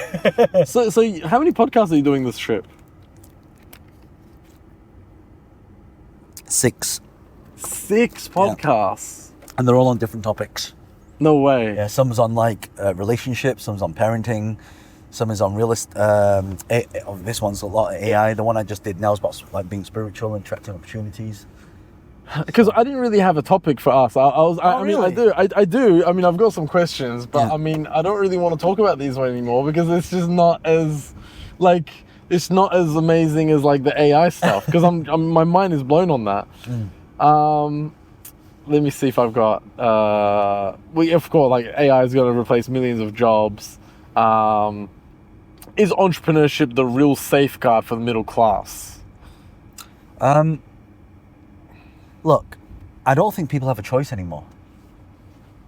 You cannot rely on a job, right? You know, my staff now that work for me, I actually encourage them to do a side hustle. Right? Actually, a lot of people that want to work for me, they work for me because they want to learn strategies. I just had someone take a 50% pay cut to come work for me. No way. And on the side, she said, John, and I asked her, I said, Nikki, why do you want to come work for me? She said, well, you know, John, first of all, I love your message. And I've known her for many years, and she's the one that kind of gave me my shot in the industry. And she said, but I want to create a blog. And she does Qigong, you know, Qigong. She's actually won medals in Qigong. And she's what is that, Tai Chi? Kind of like Tai Chi, like for meditation, things like that. Yeah. And she's got really fit now, and she's passionate about it. So she said, can you help me do that if I come? Of course. That's my thing. Yeah. You know? What's is your wife interested about this stuff? Yeah. Does your wife love this AI talk and stuff like that? Well, I recently told her about it. She was like, oh my God, this is crazy. Oh, you just recently told her about it? Okay. And now she's like, wow, that's pretty good. At night when you're having dinner with your daughter and your wife, what do you guys talk about? We talk about work. AI? No, we talk about company, people in the company, because, you know, my wife obviously owns a big percentage of the company as well. Okay. So, we started it together. Yeah. So, yeah. But she's more of a silent partner. Sure. Not as actively as involved, but I couldn't do it without her. Like, she does a lot of the back end stuff as well with the teams, the HR and all that stuff. Yeah. But, you know, my daughter's like, you know, like, what do you want to do? And, you know, what films do you want to watch? And, yeah, we just, family stuff. What did you learn at school today? When you die, will you be a billionaire? Yes. There's no doubt about that. I'm that confident. Yeah, I know. I'm that confident. I know. You're probably not far off right now. Well, I've still got a way to go, but it's like, that's not even the goal, really. Yeah. I want to create something that makes an impact. Like, we're using iPad now, we're using iPhones. This is something you get to leave behind. Yeah. It's real legacy. Yeah. Like, what's going to make a change? Like, one thing I want to do with Nova is like, so I have asknova.com, right? So that will come live in the next sort of 3 to 6 months. So that Nova you just used, you own? Yes. Oh, wow. Yeah, it's my Nova. So basically, everyone needs a next generation optimizer system tailored to them. Yeah. Right? So it's tailored to you. It knows your preferences, knows everything. Yeah. Right? Wow. So eventually, everyone will have one of them. right? Wow. Just like they got a phone. And it's an app. No, it's an AI. It's an AI. It's It's like your own version of Jarvis. Uh-huh. Yeah. What It about- knows everything about you. Would you do a spin-off on a wearable with Nova? Possibly your partner, right? Uh-huh. Create some tech partner.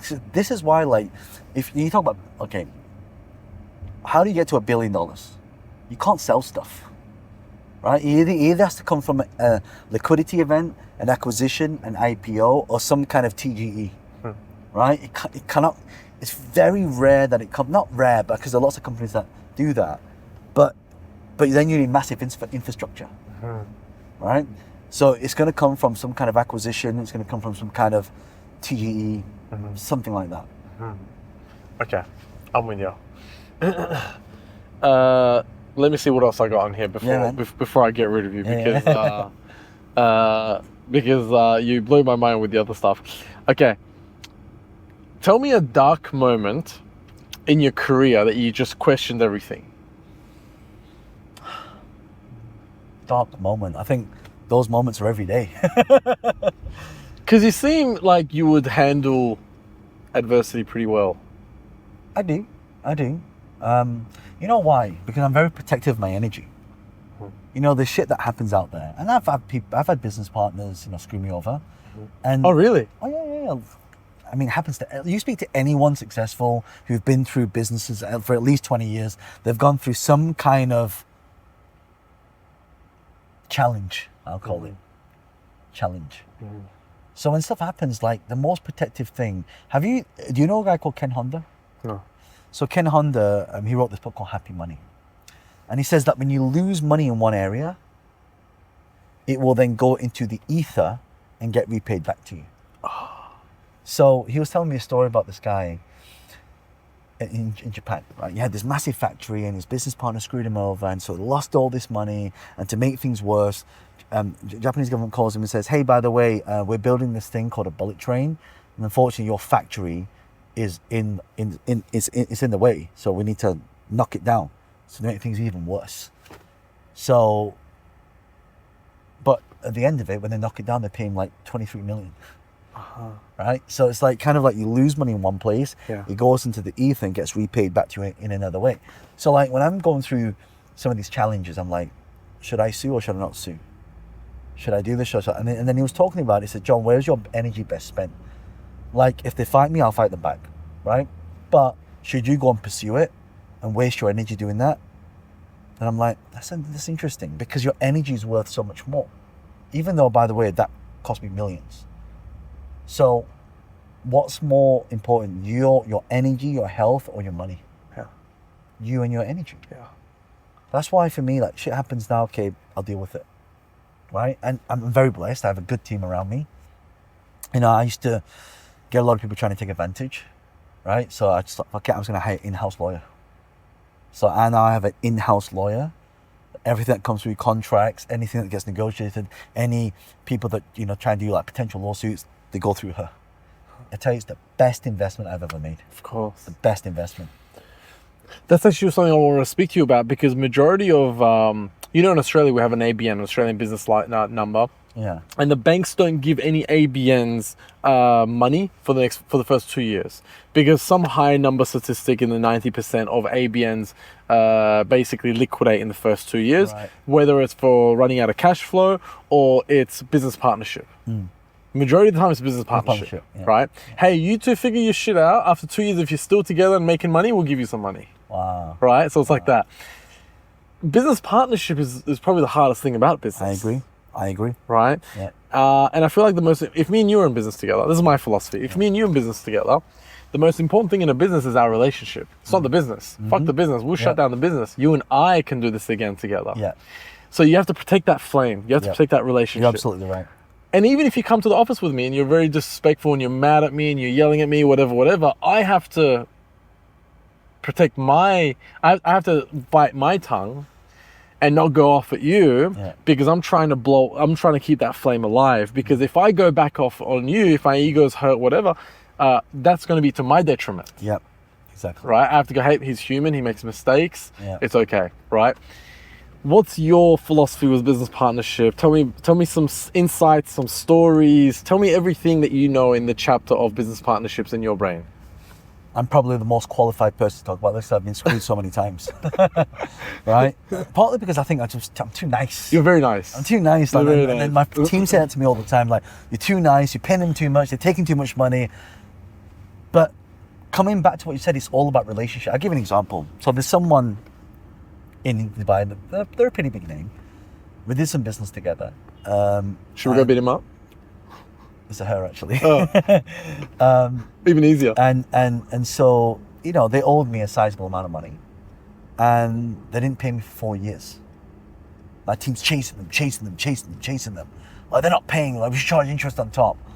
My lawyer's like, yeah, you definitely got to do that. Or don't work with them again. I'm like, but I like this person. This is person that, actually, the reason why I'm in Dubai is because of her. She gave me my first shot here when no one else would. And I respect that relationship, right? And it's funny because we had a meeting the other day and she's like, John, you know, like, what you said to me, this AI stuff, my Dubai's good. And she's very well connected with the royal family. So she's like, you know, we should really, like, tell them about the things that you're doing because it's really going to change everything. So now one person knows one person, makes an introduction to one person, and I don't know what's going to happen, but next time we have a conversation, I might have some good news. Or not good news. I don't know. But we really need to cherish relationships, right? There's another promoter that takes a lot of money, right?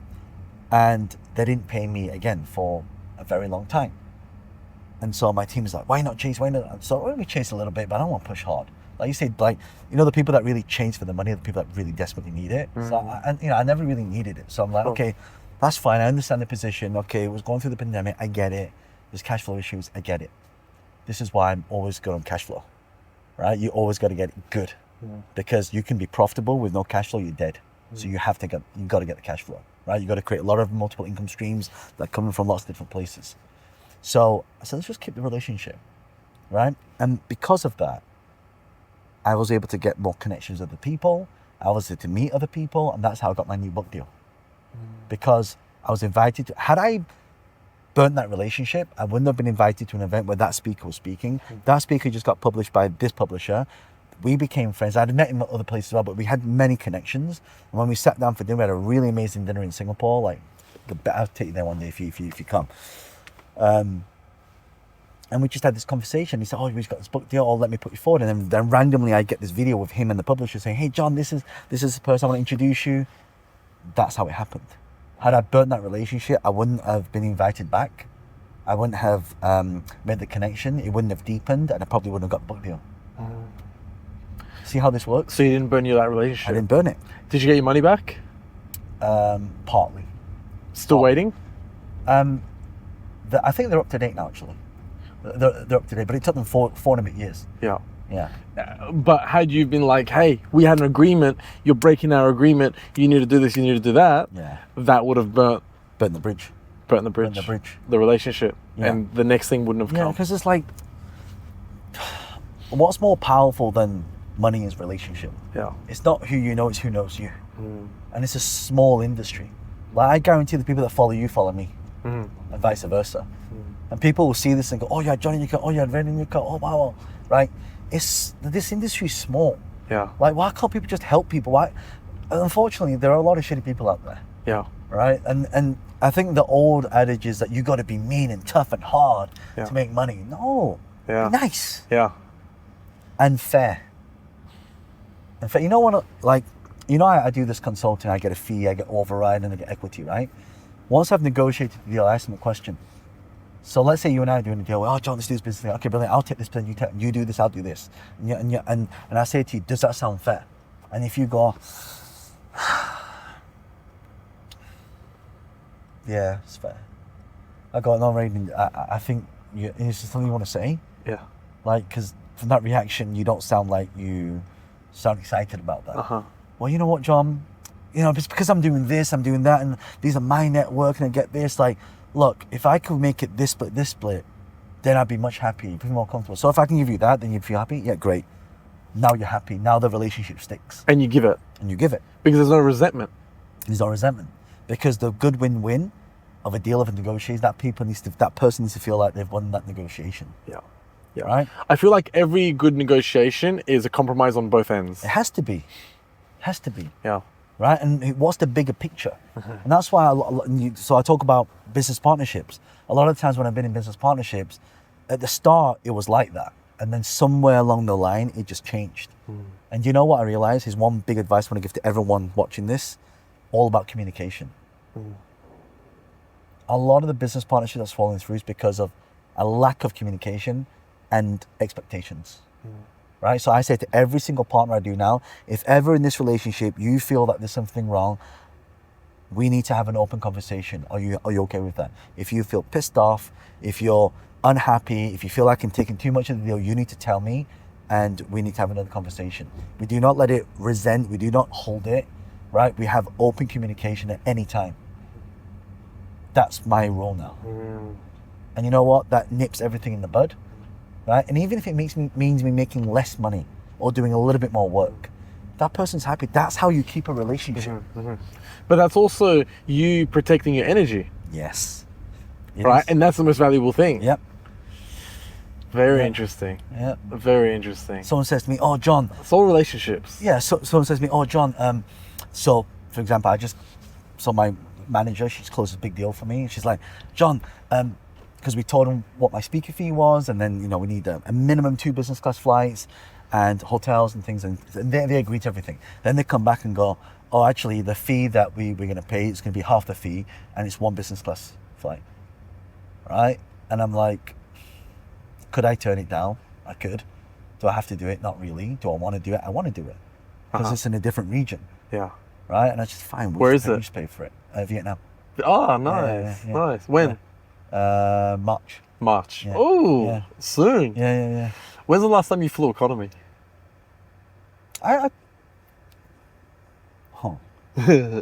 When was this? Oh yeah. So Has your daughter ever flown economy? yeah, she has. Yeah. So when was it? Okay, so we were flying. This was August last year. Okay. Right. So because we went to Disney World, right? So Yeah. we're in Florida. So we weren't sure if we are gonna go back to Malaysia because it's 2 different time zones. Yeah. So after we finished, we were like in the UK, like, this is so boring here, let's go to Asia. Yeah. So wife looked at flights, she says, John, so we normally fly British, if we go into Asia, it's either Singapore Airlines, Malaysian Airlines or British Airways. Yeah. If it's Dubai, it's always Emirates. Yeah, of right? 'Cause course. It's like so good. Yeah. And she's like, okay, so let's book some seats. Yeah. So we looked at business class flights, and I think at the time, because it was summer, it was like £5,000 a seat. Okay. So like we pay 15,000 just to fly one way. Okay. Right? So I thought, okay, it's a little bit pricey. Yeah. So let's do the thing. Let's book premium, right? No, let's book economy, and let's just upgrade, Yep. right? So that's sometimes what we do to be economical. Yeah. No, but that's what everyone does. Yeah. Well, sometimes, yeah. But this is what happened. So when we eventually got to the airport, yes, there's business class flights, and yes, you can upgrade. It's cheaper, but there's only 2 seats. There's 3 of us. Ooh. So I'm like, Your 6-year-old daughter's gonna have to go on the back. well, I just said to my wife, look, you and her, you take it. And I You said, take it. Yeah, that was killing me. Oh, it was you, wasn't it? But sometimes it's sometimes you gotta eat humble pie. Yeah. Because now it's like, I'll give an example. So I flew every time I always fly first here, right? Yeah. So they when you fly Emirates, they give you caviar and drinks. Amazing. But I don't Should drink. take a shower. Yeah, take a shower, but I don't drink any alcohol. So I keep just asking for bottles of water all the time. So eventually I say, can I just get the big one? So they give me a big bottle of water. So every time I show up now on Emirates, there's always a big bottle of Evian there. So they know that when I come, it's a big bottle of Evian. So they know, make notes on make that. notes. But this time when I came, it wasn't there. So I got a bit entitled. So sometimes you've got to eat some humble pie to remind yourself. Yeah. The first time you were flying economy is like so good because you had to travel with your friends. It was exciting. And then you start experiencing business class. Yeah. And it's like, oh, this is cool. And then you start flying first and then suites. Sometimes you got to pull, I've always got to keep reminding myself where I came from. Yeah. And that's why I always go back to my hometown just to see how things were. Yeah. I always reminisce, and this way I used to walk here all the time. Yeah. And I always want to remind myself of that. Stay humble. Now, one of my mentors said to me all the time, John, there's going to be a time when you make it, but you promise me you're going to stay humble. Stay humble, always be learning. Don't think you know everything. Yeah. And just keep doing things. Yeah. Right? Help people, support people, stick to your mission, stick to your vision. Yeah. I don't sense any ego from you. Oh, I mean, okay, sometimes there is. Sometimes No.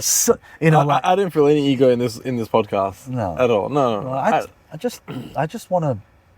That's just who I am. Like who I am on my videos, who I am on stage is who I'm in person. Yeah. Like, but sometimes you get different people. Like, you know, they're this person on stage, Yeah. and this person on the videos on social media, and then this person. They're completely different personalities. Yeah. I'm consistent. Yeah.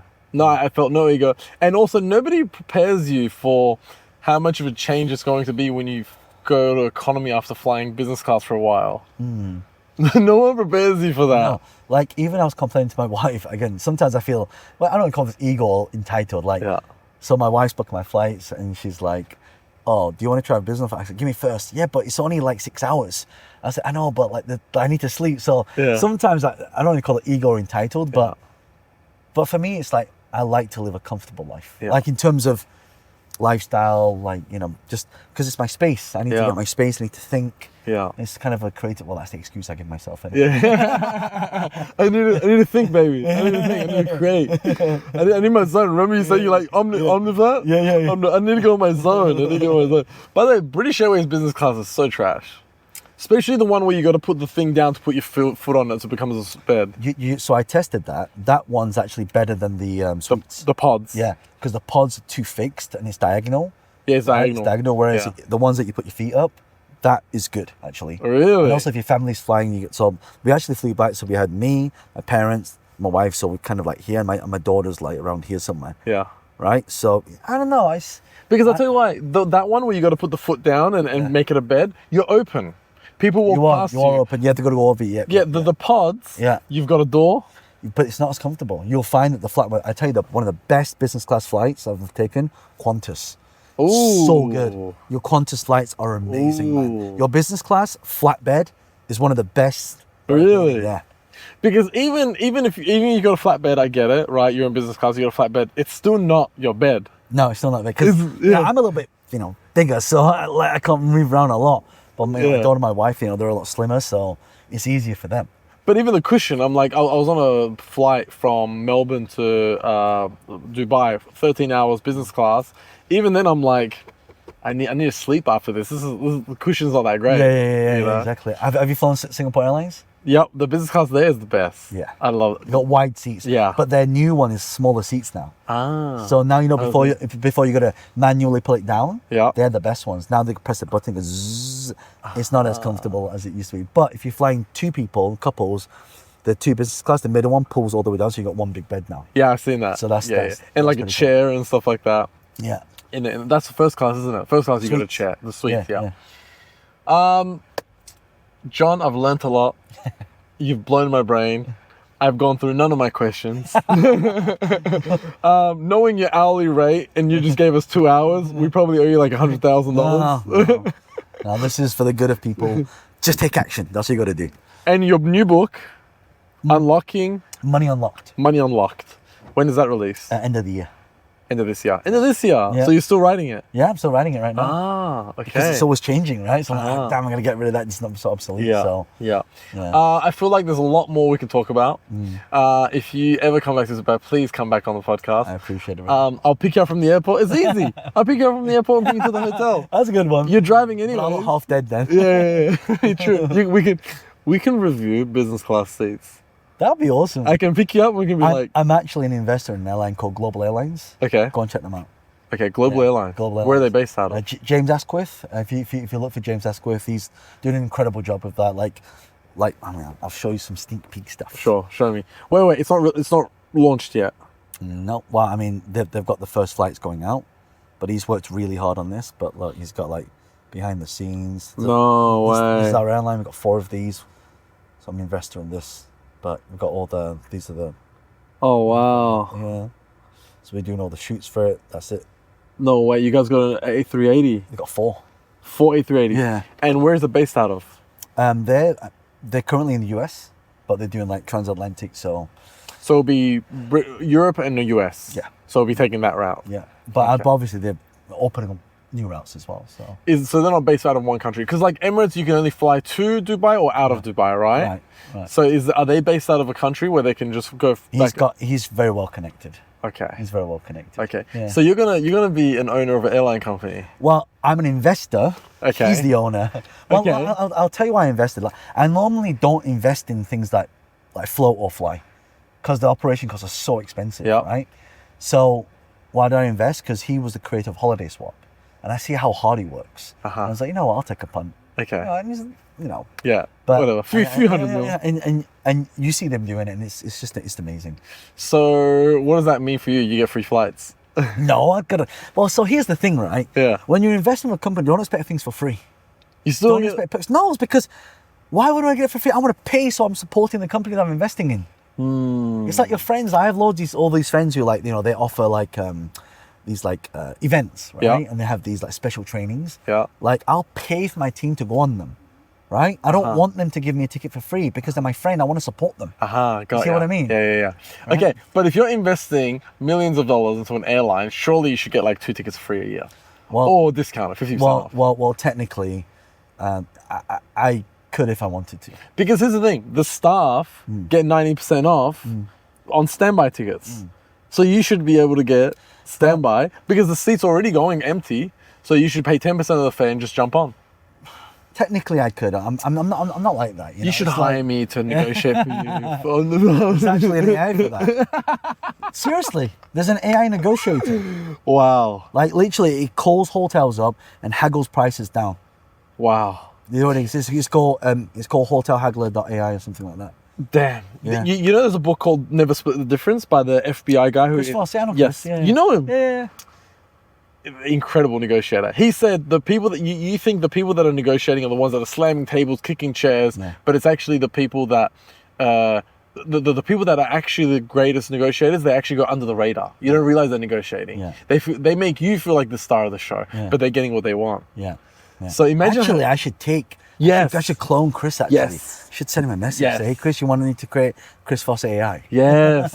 To negotiate. Yeah. Oh my God. that'd Please be come pretty in. awesome. Yeah. But this is the thing, right? That's what you want to do. This is how collaborations are done. Yeah. Right? Like you give an idea, you get people involved in it, and give them a cut. Yeah. Right? 100%. That's it. Otherwise, people start leaving and doing weird stuff. Yeah. Everybody's got to eat. Everybody's got to eat. man. Yeah. Everyone's gotta eat. This has been John Lee. Appreciate you coming on the podcast. Come back anytime. Appreciate it, brother. John Lee, guys. We out.